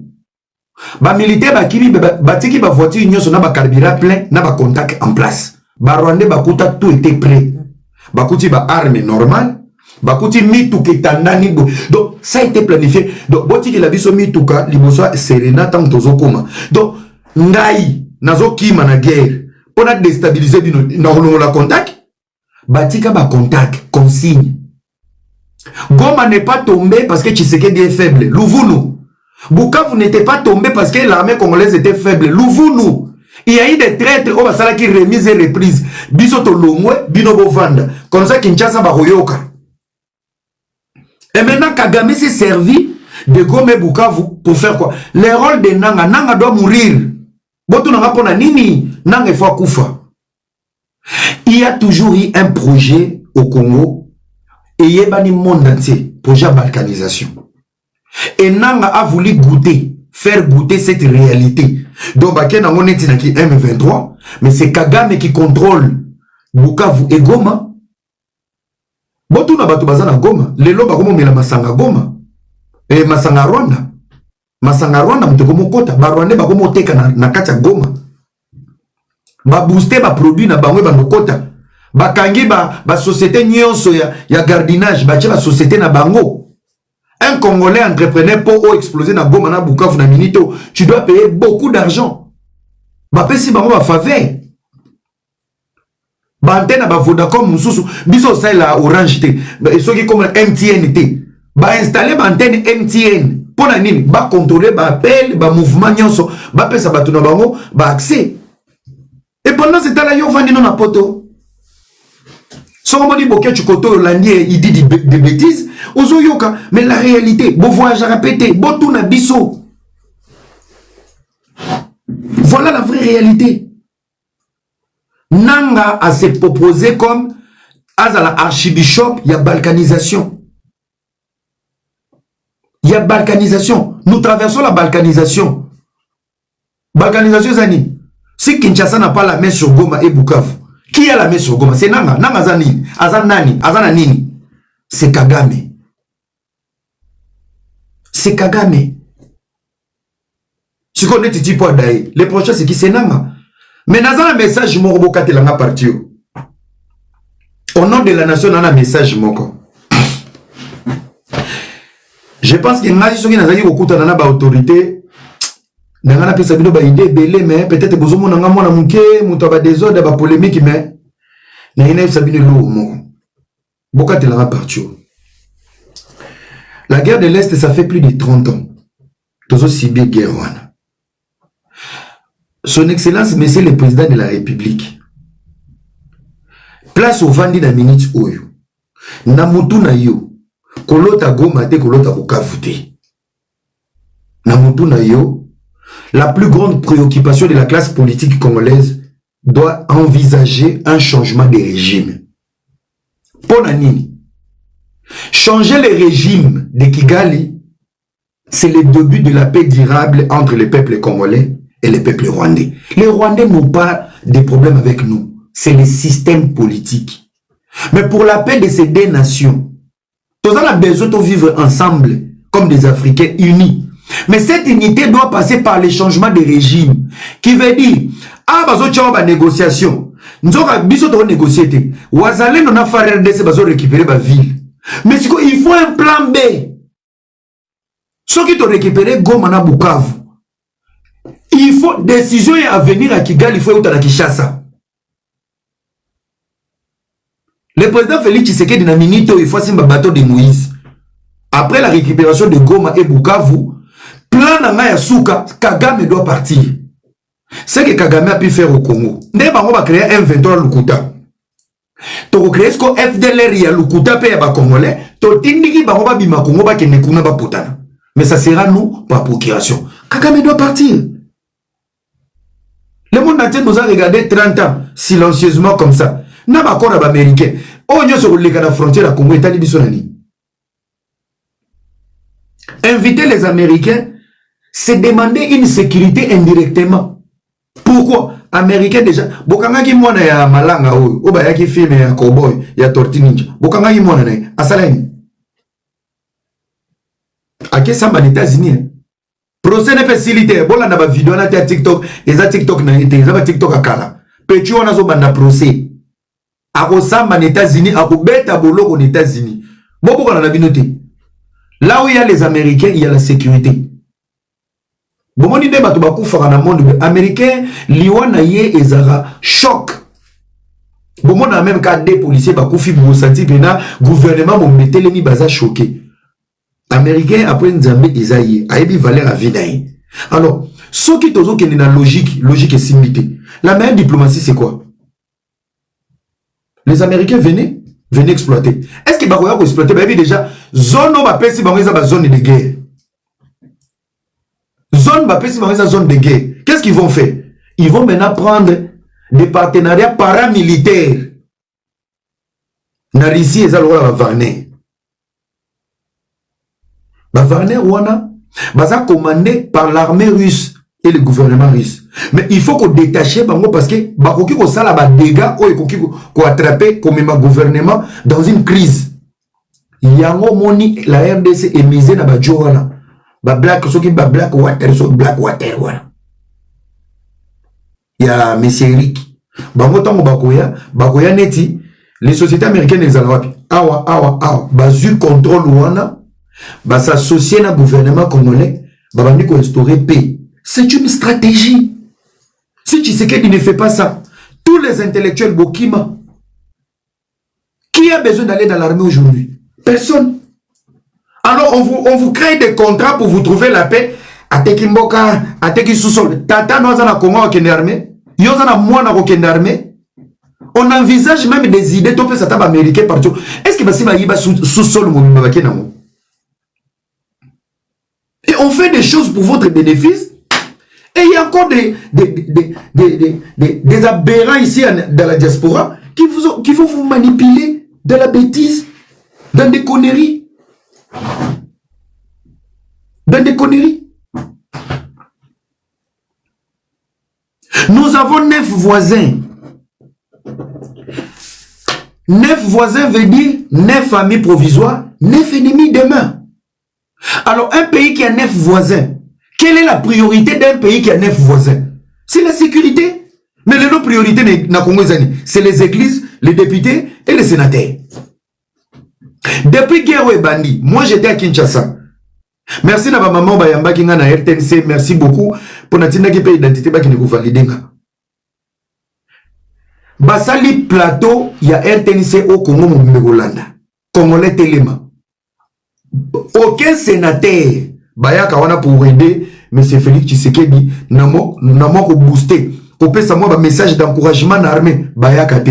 Si ce n'est pas Yves Abdallah et sa maman na biswana ba majorité ba to bakenda kuna baza na nomination te pour l'amour du pays. Congolais Téléma, ba Wazalendo courage, ba Kingani courage, FRDC courage. Les députés sont à la maison, salaire est chaque jour, les pays est en guerre. Les sénateurs sont à la maison, banani bazo kenda ba biso sans fonction, Congo, Téléma, Congolais, Bani. Mais lorsque tout va mal au Congo, et maintenant, tant que tu sais que des obundaye mourona armée na ba wazalendo, na ba patriote, les institutions ne l'accompagnent pas, ni le Parlement, ni le Sénat. Parce que non, moni n'a pas groupe ba député, ba sangani ba bi non. Makambozole, ba aventure l'église catholique et ça, ba aventure les autres des autres na ba dialogue. Est-ce qu'il n'y a pas un groupe de députés? Maman Virginie n'a pas si épembote. Merci beaucoup, maman na yambaki nai. Na RTNC. Est-ce qu'il n'y a pas un groupe de députés Bakoki Koya? Non, non, non, non, trop c'est trop.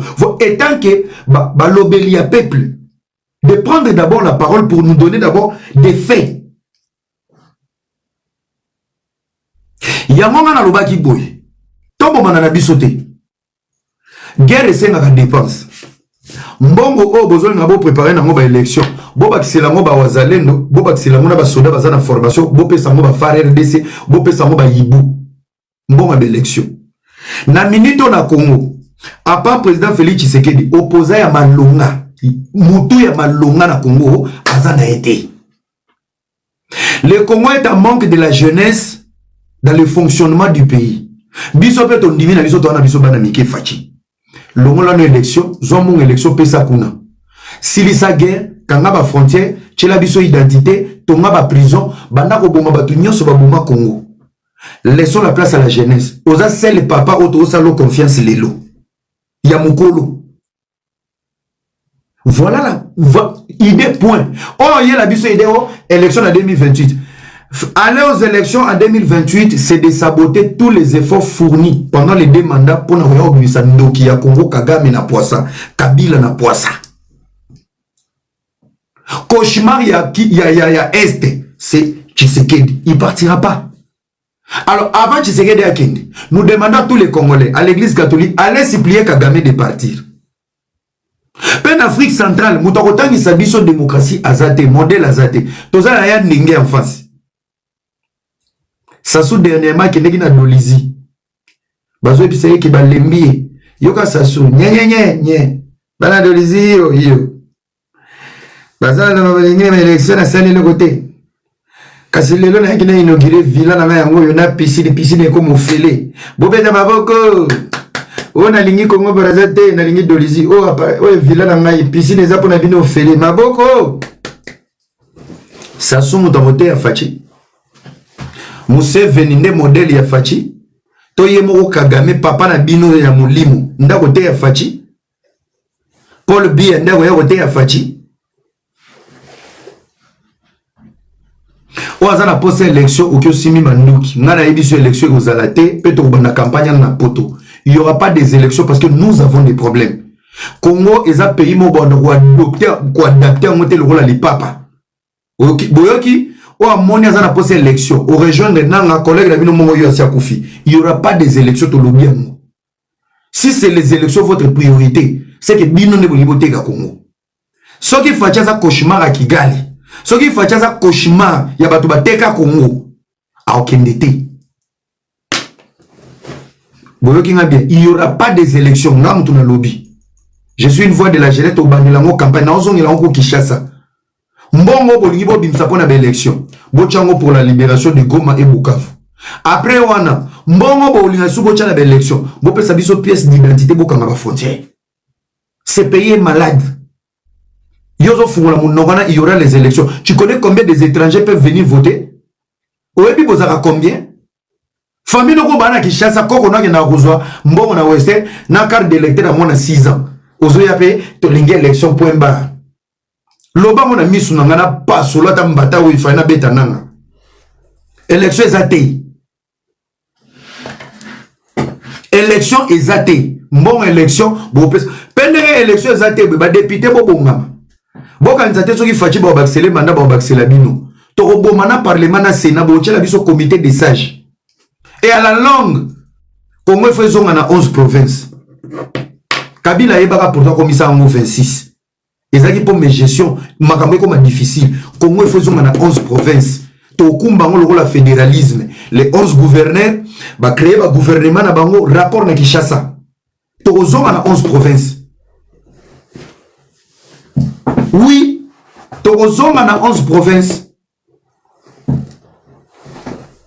Bon, c'est là, tu vas province, c'est belé pour me compliqué. Non, tu as 11 provinces. 11 provinces, nous avons la facilité à gérer Mboka comme du fédéralisme. Chaque province qui est le roi État, comme on était à l'époque. Bien. Chaque province n'a gouvernement. C'est plus rapide. C'est plus rapide que la province, c'est comme belé, gouverner belé. Embouteillage comme belé. Gouverneur professeur, gouverneur intérimaire, gouverneur territorial, gouverneur des moustiquaires, gouverneur des pamplemousses, gouverneur des goudrons. Boni Boyko. Boni Boy. Comité des sages. Oh non, ouais, là, on doit aller au dialogue. Quel dialogue? On va toucher à cette constitution qui a été sur mesure. On va toucher cette constitution. Bino banyamulenge bozela ngana za na solution na bombela ba bino na Facebook. Les nyamulenge. Tant au kanga ba frontière. Écoutez-moi très bien. Tant au kanga ba frontière. Vous les nyamulenge là avec les lobbying. Vous dites vous êtes des Congolais. OK, to kanga ba frontière. Vous êtes mikanda. Vous êtes des Congolais. OK. Délocalisation. Na otinda bino na deux mboka. 60% des nyamulenge je vous envoie au Kasaï. Et le reste, je vous envoie en Équateur. Parce que Botana Moulouba, Obimisana, Nyamoulouba. Comme ça, on va finir cette histoire. C'est la meilleure façon. Il y a pour dissoudre, moi, petite communauté, on a qui est tellement dangereuse au Congo. Toro Kababi, nous n'avons pas de problème. Encore, Balouba, Balinga, sexe. Vous, les filles, là, Nyamoulengue, je veux vous envoyer dans les Kasaï, dans les Chikapa. Je vous envoie vers Manon, là-bas, à Kolwezi. Comme ça, tant que vous créez un camulo libéré le cancer des seins. Si vous avez on va vous mélanger avec tous les Congolais. Vous ne pouvez pas vous clamer des Congolais en restant quelque part. Si vous êtes des Congolais, comment vous me baisez à Bino? Toke Matadi. Toke Matadi. Bokoya Matadi, bokomi ba policier na Matadi, bokomi ba chauffeur. Mingi faut que côté à Kasai na Équateur. Pour ba ko na ba zaso ba mbeli ba lemu teke ba koma kana ba idée moko ya bien te. Comme ça boko ta ba nyamu muluba, ba nyamu ngala, nyamu Kongo, nyamu Kinshasa. Pour nyamulenge to lembi nyamulenge le nyamulenge la nyamulenge la nyamulenge. Na obozole la batuti Congolais. Okozwa pena tuti Congolais, tuti muyombe. Tuti muyombe. Tuti mungwaka. Tuti mumbuza. Bazo sa sabino ba jeye. Bachanga ka conseiller Fachine sa Fachine zo souffrir no poye. 3 avions kaka ya Air Congo. Boyebo. Kana Kinshasa wana. Bokobi kate. Neti na bina kozo pena difi ya nyamulenge na chebino na bandali. Keso mba pule mayo. Bako sente yo wala seconde. Kope kufi. Tant mona bina mwana oyo papa ba mafanda kana lubaki. Yo moko oti na nyamulenge. Otali mulenge musika na botaka a. Pa okomoteka pe mikate wana papa yo moko mi mama nyamulenge de bandali. C'est ça. Et ça ma plan. Et ça ma plan. Bolingi mboka te boye ba réalité mboka. Notre pays était naïf sabino Congo comment qui jungle. Jusque maintenant makamuna ne zongi en ordre était. Jusque maintenant. Le mal du Congo est profond. Congo za roi mboka mo ba kanga mona samai. Ba yanke mo ba vandela. Écoutez bien tous ces gens qui disent ouais depuis Tshisekedi d'ailleurs mboka zo kende mabe. Ngai ba garçon na tika na Congo na piaka ti lelo ba kana piaka. Donc Tshisekedi a lomoli le côté. Ba garçon na tika ka ba mandia na époque Kabila ti lelo ba za ba mandia. Ba botoli binoni. Nana mwaza ki PDG o Tshisekedi d'ailleurs lomoli na ki PDG na. Vous êtes des aventuriers. Les gens qui se plaignent, ce sont les mêmes personnes oyo ba yiba kina Kabila ba installer système na bango ya fonctionnement lelo siko ba timbeli bango ba komi ko reverser bango ba komi ah ya yo déployer ya kangije maintenant Kabila ozaki na jet so ba kangi oje na époque Fachi pour nani moyibit siko wapi peuple oyo wapi ba jeune bazaki ba patron époque Kabila Tshisekedi a komisi bango ba pauvre naza posa ba jeune wana boya to solola. Yo loba, tant que Facha a eu pouvoir, nazaki na 5 millions. Depuis mandat né, il a investi 5 millions dans et baby. Wapi bango bazaka bamuti. Les gens qui se plaignent les choses vont mal, ce sont les voleurs d'hier au bazo kangalelo na ba IGF. Ligolo Buzoba, on va arriver jusqu'à Kinshasa hier. Akomi Kinshasa? Akomi Kinshasa? Wilingo mamoni nini? Etikali nanga, oeza kumunte, oeza na no premier goût. Parce que Willingoma, amoni nini? Omoni nini? C'est ça le problème. Bovandeli kaka politique ya buzoba, bozono na Boketu. Boketu abi mukolo ke Congo. Pierrot Azokende Bukavu, Pierrot Azokende Goma. Je veux parler de l'histoire de Pierrot Louara. Bokati la non parti. Pierrot Louara azalaki employé na Digital Congo. Digital Congo, une chaîne supervisée par Jeannette Kabila. 28 mois impayé. Pierrot Louara qui est ça la coup de gueule. Balongola et Moussala. Tant Balongoli Pierrot Moussala, Pierrot a commis journaliste opposition. Pierrot a soutenu le premier mandat de Tshisekedi. A soutenir. Et là, Boma Pierrot, vie pressée. Vie pressée. A soutenir le mandat de Tshisekedi, banini. Tant Tshisekedi a zubo kondi, bakomi ko placer bateau. Soko sungaki pe bateau. Yaka malembe. Pierrot monte malukudu. Bazo soutenir ngate abandi plateau. Bango bana kopi mon loi bata TikTok. Abandi plateau, abana ko tirer Tshisekedi po babendai. Abandi ko tirer. Opposition ba Moïse bae babendi. Abandi ko kende na ben politesse na yeti, ba théâtre na aye ko kima Congo, ake ba Zambie bundi tinenga koma na Belgique. Alors une seule question. Aujourd'hui Pierrot à Goma auprès de Joseph Kabila. Boka Nianso. Si la sœur du président Jeannette Kabila, elle était incapable de te payer 28 mois dans la chaîne et la télévision,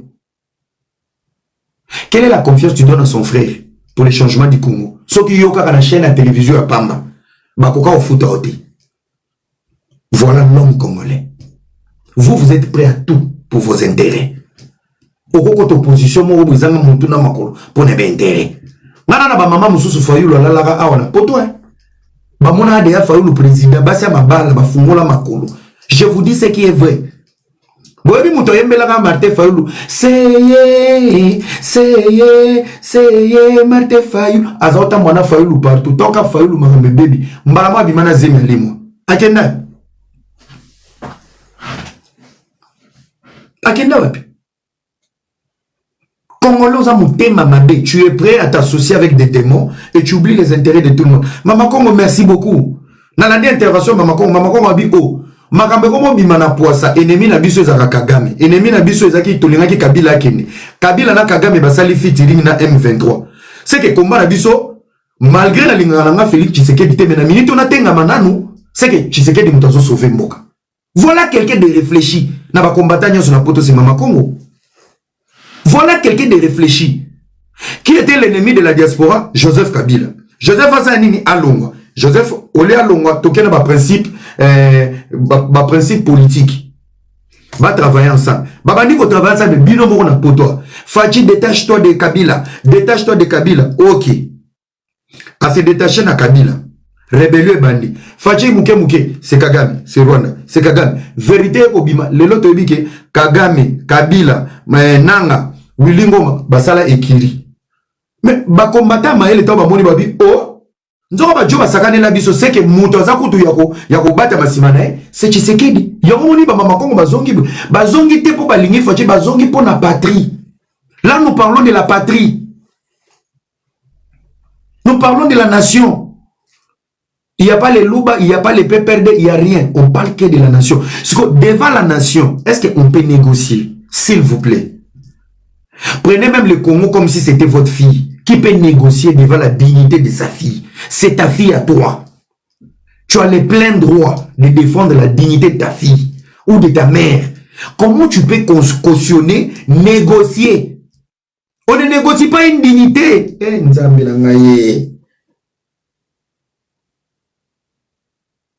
Siko, tango Gome kwei, Bukavu kwei, Uvire kwei, Congo comme un handicap, ba Congolais ba koufaki a, eza même zone où tolé la bibembe des millions de morts. Comment vous pouvez faire confiance à un groupe de Congolais qui vont aller au même endroit? En fait, un Congolais s'est retrouvé à Goma, eza le rôle n'a pas ça on a formé explication à Pota. Et alors il y a un mot qui est sous la Pota moto zokakana. Voir Nanga Goma, c'est voir Nanga encore avec un couteau, nous poignarder la même blessure au Tozaganango. Négocier avec les gens de Goma, c'est de saboter le nombre de morts au Bakoufana Est. Ça veut dire qu'au Est, Bayebiango, Kabila Yebiango, Kagame Yebiango, Bango tout Bayebiango. Si nous devons aller au dialogue. Non. Non. Bato ba aussi na dialogue na Kinshasa. Bazana M23, mais balingi ko s'afficher. C'est là où j'étais pas d'accord avec le président de la République. Les gens qui vont te pousser, neti sozu neti basango, na nenga mabete. Na nenga mabete. Ceux qui sont incapables de condamner Kagame. Mais vous autres, vous savez, nous demandons l'église catholique, nous demandons. À un moment donné, les amis, je vais vous dire pourquoi. Naza pour ça, Tshisekedi a kindete. Non, plus à court.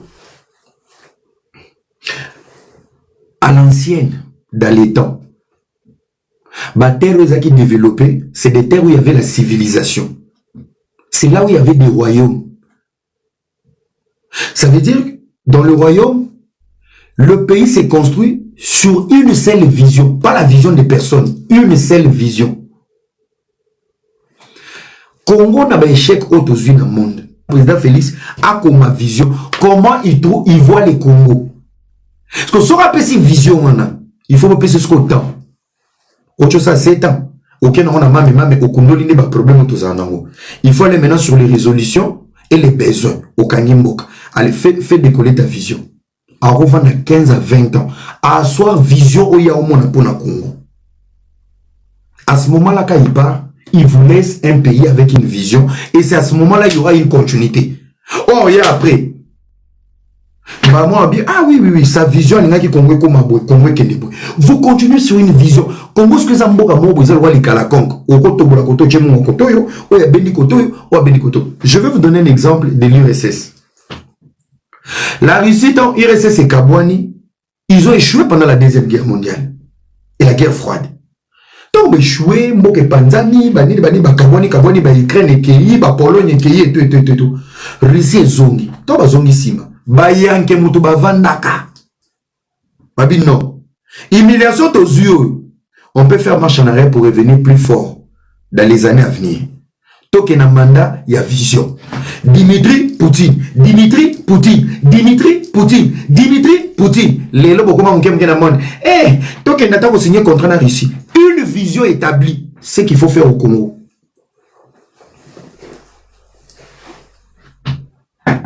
Voilà la seule chose.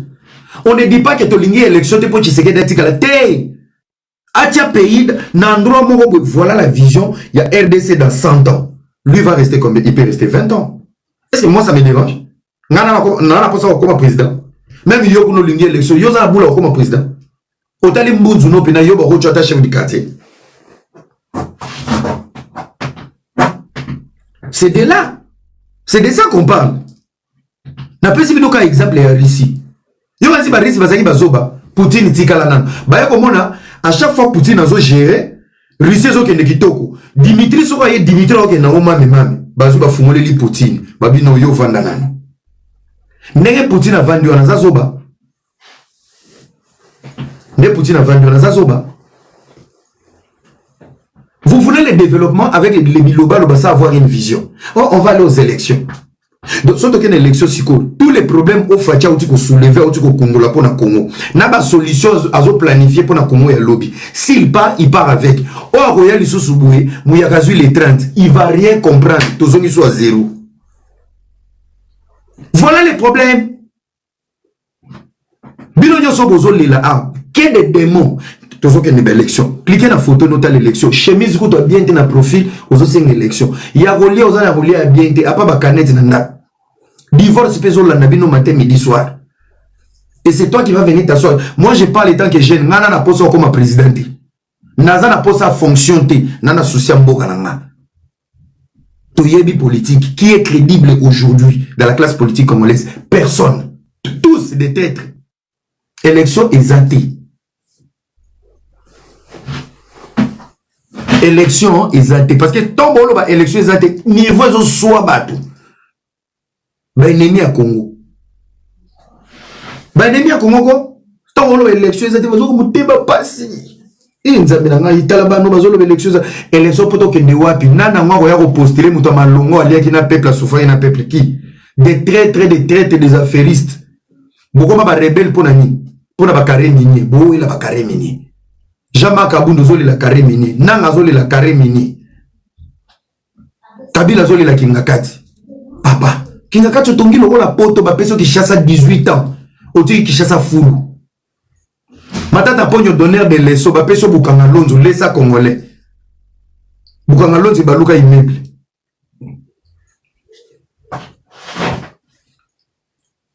Quand il y a trésor public, quand il y a trésor public, bah affilié on a 4 cartes, il y a ma membre peut perdre.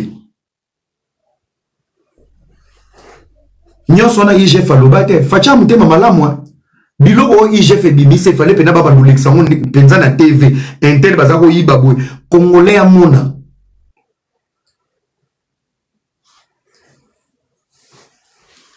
Élection. Toke élection liboso Kabila. Après ça bisoni. Yami bale Kabila. Après ça bisoni. Asali 1 plus 4. Après ça élection zaté. Je vous l'ai dit ici. Rissi tellement na vision ya mutu moko. Ba linga boule ba vanda ba bi père. Yo soko longwe pour vision e bébate. Comme ça, au moins disco sérieux les agindé. Oh non, a violé ba mandaté. Tout ça nene. Ngala on beta na beti mandat yo zui. Ba change année. Dimitri premier ministre, Poutine président. Poutine premier ministre, Dimitri premier ministre. Bazo qui neboui. Russie Maté. La Russie est debout aujourd'hui grâce à une seule vision. Il y a des enquêtes. Au nom de la patrie, papa to kendete, to kotsa yuma, to tombola école. Fati vanda wana. Linga boul, luka petit moro boy, jeune moro boy. Préparez. Ba vient nyon sona ba ba kobo fatigué. Préparez jeune moro boy. Liada. Mouton longolo azate. Voisin sa soza ngam wala. Liada luka jeune moro boy. Pépite moi jeunesse abima. Ba jeune bazé belé dans 10 ans. Bon ça mamba danger na kini baza. Bon ça mamba danger na Congo baza. Liada pena kangango. Ba viana ba okeno pa ite makele la pamba. Ba meka biso to ko marché bazé belé. Kachoku to pamba bazaka demain. Oh, il demande des libertés provisoires pour de santé. Soki ba kangio 2 jours après bandi ko belo zo loka liberté provisoire ba ngene santé. Hein? Ba petit na ngo boana poto bo comprendre politique té. Tozo ba na plateau mo be la voix de la diaspora na Sokoi TV. Soko lobela la politique ba commentaire to rotika oya plateau. Bo bana roya na ba livre. Po bolingi ko lobela politique abuzoba lo la musique. O eza musique té bo bana ko lobela ka makambo ezaka mutu na makolo. O eza politique. Tu n'es pas instruit, tu fermes ta bouche, tu restes à la maison. Tu as la tête au memi kaye na yo memi na livre. To bando sala ba débat to cha plateau na Paris. Bato ba commenter, là t'as bien, parfait à bien. Zoa livre na connaissance non tu viens. On en a marre d'avoir une diaspora, il y a des jeunes moboués, que terre à terre. Venez montrer aux gens qui sont à Kinshasa quand même, que non, chiki botanga. Voilà. Toi, tu as vu nos plateaux, kuna. Bon, on a tant plateau de Robanda, baroyate. Mais quand on va commenter, Moulouba, Ouliaka moi, Moulouba, Ozali Boma, tu sais une élection. Yozo c'est une élection à commenter. Viens faire un débat avec tes amis de ta génération. Boya.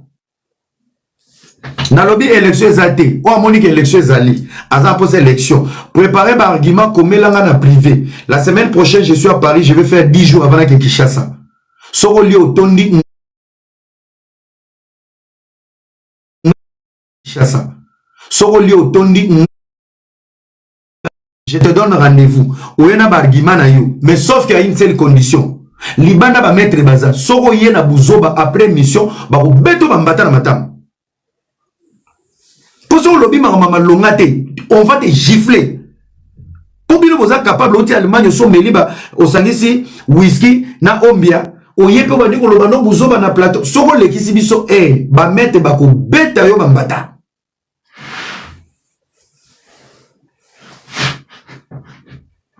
Oui. Parce que ceux qui m'ont loba et logo, il faut loba on a argument. Ngala pesi argument na. Yoko ya omema batute oh ngala lingi kaka élection ezala. La moni commentaire mutu mo elekiawa. Ba pour rater. Nazo sabino. Banani bazana posa pour moi ya lobby biso.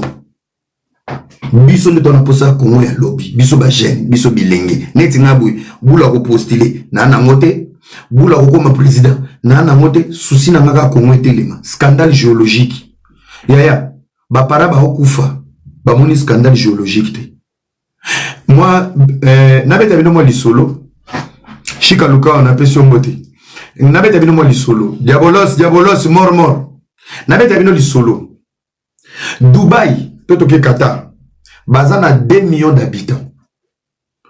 Les pétrole banango.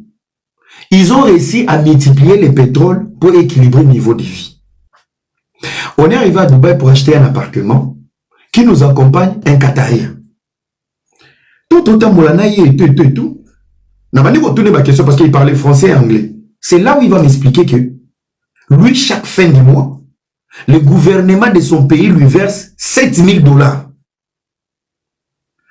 À part les $7,000, carte d'identité, ils ont permettre à Zouaka carburant dans n'importe quelle station gratuit. Et à chaque fois, ceux qui basisi banda ou yasika ya l'État, basalaka appel na population qui veut déménager. Mais ce qu'on c'est gratuit. On te paye, tu ne travailles pas. On te paye, carburant fêlé, maillot fêlé, courroux fêlé.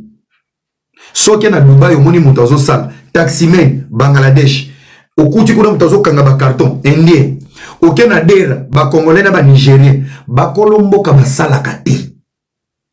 Son moni mouto na Dubaï, moi na kolombo ka zo sala, c'est qu'il est dans les affaires. Pe ba affaire y a l'écolo, qui est dans les appartements, vente d'appartements, dans le pétrole, dans le business entre l'Afrique et Dubaï. Mais bango moko ba salaka te. Pourquoi? Et l'on est salanga passi. Ngamo na vanda na tala na bisko. Biso na Congo babe na biso scandale géologique. Dans 50 ans, si nous avons une jeunesse solide, Congolais a mutoko ke musalati. Tout ce que nous avons au Congo, on ne peut jamais aller au travail.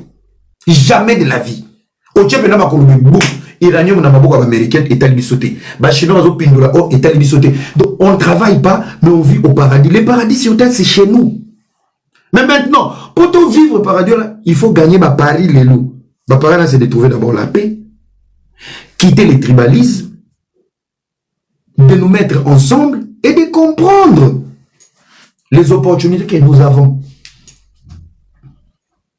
Et là, on est soignant, Nathalie, Anna, Nobido, Yondoza, Boyola, ah oui, bah, faut t'en 7,000 chaque mois. Je travaille pas, tellement comme on écoute.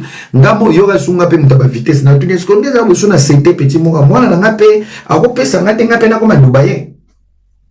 Akufi na koseka. Yemo ibisina bingai moko moi c'est na tunisienne. C'est pour ça que j'aime beaucoup l'Afrique. Équilibre. Équilibre. Bato à M23. Nazo regretter. Neti place ba beta ki ulingo mo fallait kutu nanga za la pembeni Pierrot Louara liboso na papa Mike porte-parole à M23 il fallait boza la wana moni matala na ocho sala Goma o été okene sous Goma. Le projet c'est toi mais c'est Mike. Mais c'est Mike ozo découvrir Goma na Kimukolo, moi je suis né à Goma. Mais c'est Mike nazo mono nozo matisa banane. En fait, vous savez, je vais vous dire un truc. L'opposition fabrique des personnes en fait. L'opposition. L'effet de ne pas aimer le président, mais c'est Mike rejoindre l'opposition et puis sur peu visibilité. Mais ça va visibilité à court jour. Oui. Court jour. Tous à la ranon à poto, vous avez un dossier moi fille moi à Kotalo et à Lyon, au CP là il était dans ma solo la chambre au Kimi. Fille na matin na live, biso tout au côté le tobia excès de beauté. Nous on va trouver dans un traître. Là où il y a eu des mots yozo tambola, bazuyo po Obimisa président neti président Zokosa. Une province sous tutelle du Rwanda, Yozo Kende. Mitali ça bien. Tam supposons qu'il y a poison. Ozo filmer. La ville est normale. La ville, on parle de l'autorité de l'État. Bazo contrôler ville Wanate. Toi, un frère de la diaspora, Bokei, Boko Mikuna, vous expliquez biso. Activité, mais qui commande la ville? Qui décide sur la ville? C'est Kagame. C'est Kagame. Voilà nos frères congolais. Likolo 5 000 $ quand ya pamba. Oyo, boke 5 000 $ obo kinde awa na nini. Comme na moni na Goma. Na ebite ba pia ka obo na poto. Ba pesi bino ba 5 000 $ na billet. Bo sacrifier toute une nation pour que ne se retrouver na Goma, ba Pierrot, ba Mike, ba Bibi Kapinga pour 5 000 $. Nga moko to musala na ngai pa big boss na ngai vient na ngai pasteur na ngai na Kinshasa 10 000 ya transport. Zo somela ba na 1000 pour les transports. Mais bino bo mema mukumba église, mukumba ya mboka mobimba dévendu mon ami. Mukumba mboka mobimba pour 5 000 $. Vous nous trahissez tous et le président va trahir Bissou. Yeah, on va former des militaires, on va faire ceci. Les prochains c'est Nanga. Bon, ça la réunion d'urgence. Kabila, Nanga, Pierrot, Bibi Kapinga, Papa Mike, Nani, Bokechu, Iso, Makenga. Omoni ya Touro, yabino bozonde Muchimburu, Chimbuji. Muchimbuji, webi Muchimbuji. Eza ba drone mo ba pakoli ngo bi tekute. Bozo Muchimbuji bino nyos. Bon meka sous. Na c'est les unes litabis, bozo Muchimbuji. Toza. Bon meka, omoni tipo bino de boliaki na webi passe za kasoko kutani yangi na mutu akufi oyoka souci. So neti yebwe biso to mona ngeka ndinga za biloba loba. On va arriver jusqu'à Kinshasa. Yeah. Amoni nini? Denise Bouchechoir. Denise Bouchechoir, tu dois arrêter ta manipulation. Moutoye bien na réseau sociaux pour les kanazate. Denise Bouchechoir, tu as fait des scandales à Kinshasa, tu as fouillé. Oye poto. Tango yaki poto. Bomonaka Denise na hôpital, a oko saneti ba ocho beta bimaki prison. Akendo sa ne BBL. Ba bongise makero. Ba longolepe ndambo mabele ba bongisa. Ezaki ba opération esthétique. Mais à sakane la biso nyoto kanzake auti prison ba ocho beta nzoka kendo sa ne opération esthétique na yi. O la vimba ba matama. Ezaki ba hormone. Naba kisi. Excusez-moi parce que moi j'étais dans la médecine. Il y a ibicap, ba formol, ba ovulation. Et vimbisi elongi. Il y a un moment depuis à bika akauka akoma bibina bina. Etika liyo, Muchumbuji et Ozwabino na Goma. Mais c'est le président, il n'y aura pas de négociation. Vous récupérez, Miniembo déjà vous récupérez. Boko matina Bukavu, soki boko mina Goma. Nazo lela awa nazo lubaboy. Batoto ba mai, ba M23. Ba wazalendo ba fa RDC bokanga omoni ba pechuana ba ya ba M23 que rien ne s'arrête au Congo. Tout doit finir là où tout a commencé. Njovile parce que ceux qui vont souki kaka to récupérer Goma to sali fête na Congo, on va pas nous respecter. Tout doit finir là où tout a commencé. Les choses doivent changer. Ngana zana posa, Buka vous récupérez, Goma récupérez, Mbalamoko toka, Barenye bandi. Il y a quelques militaires congolais qui vont traverser la frontière. Bomoni Mambiso est comme accord. Fachi au voyager trop. Likolo ba accord. Tout la Kagame Pekoki. Ceux qui vont récupérer Goma na Bukavu, yobe bandaga kokende. Ningisa aka moto, nzambe wanye ce n'est pas moi. Et ça va être fidèle ngani mam. Ngani tatouani dosan. Ngani zalaka noka ngani. Ngani ngana zana kontana ba américain. Ngani yole laka noka ngani. Ngani memba to. Ngani. Eh ngani. Soki kaba lobi mais on a retrouvé l'armée. Papa, basali saraba teni na biso. Est-ce que ça problème? Vous savez il y a combien de Rwandais qui sont en exil? Les loso ba ki Kagame a Lomwe et Sengo ba ozanamo. Kagame est un dictateur. Net na minito il fallait déjà équipe morobo ya président. Bon, on a invité sur les alliés. On a la liste politique par excellence. Na minito il fallait équipe moro déjà. Ils ont son opposé Rwandais. Ba Rwando bakima, banini. Neza biso to récupérer Goma Bukavu banini. To bana ko sekoué kuna. Bino ko sala ba vidéo bobi maïsa keza bino. C'est tout. Ezabino. Uzulu bakana Kinyarwanda. Amakuru arungi kurungi. Kagame ario kurungi. Ario kurungi na Congo. Congo familia. Kagame criminel. Ario kurungi na makuru ni meza. Ario kurungi. wana biso tozo kotaka kuna to iko wapi umukamate Rio Kurungi biso pe to saba ngo buzoba po ba Rwanda basali biso buzoba na Congo biso to fandi na Congo bazo se déclarer ba Rwandais ba Congolais mais bazo yemba na Kinyarwanda biso pe to kosala bango bongo to kokota na Rwanda to yemela bango nzembo nini Jamaïque kaba kolanda bayuma na kaba taba otuna me wana bazo yemba na Lingala non c'est les Rwandais eux-mêmes. Ah OK biso boyemba ki na Kinyarwanda biso pe na Kigali to yemba na Lingala ba Jamaïque kaba vous comprenez? Bon, il y a un élection à thé. Vous avez fanti à papa mal. Net n'a pas candidat Moro à président Congo. Net na minito. C'est Fachi qui pèse. Fachi a le colon à président. Bon, il faut Santa Fachinan. Il faut le charisme de Fachi. La diplomatie. Bon, on est faible. Le foutide. Vous voyez dans la poto yokai a déclaré qu'à guerre tala mabundi bokecho soto tche même hélicoptère na 3 mètres viens na soka sauter à Kofi mundi na kuto Kofi na drone bokecho kokufaka na train la naka train na kangango je vous dis batu nyoso baza na opposition c'est des mythos Pierre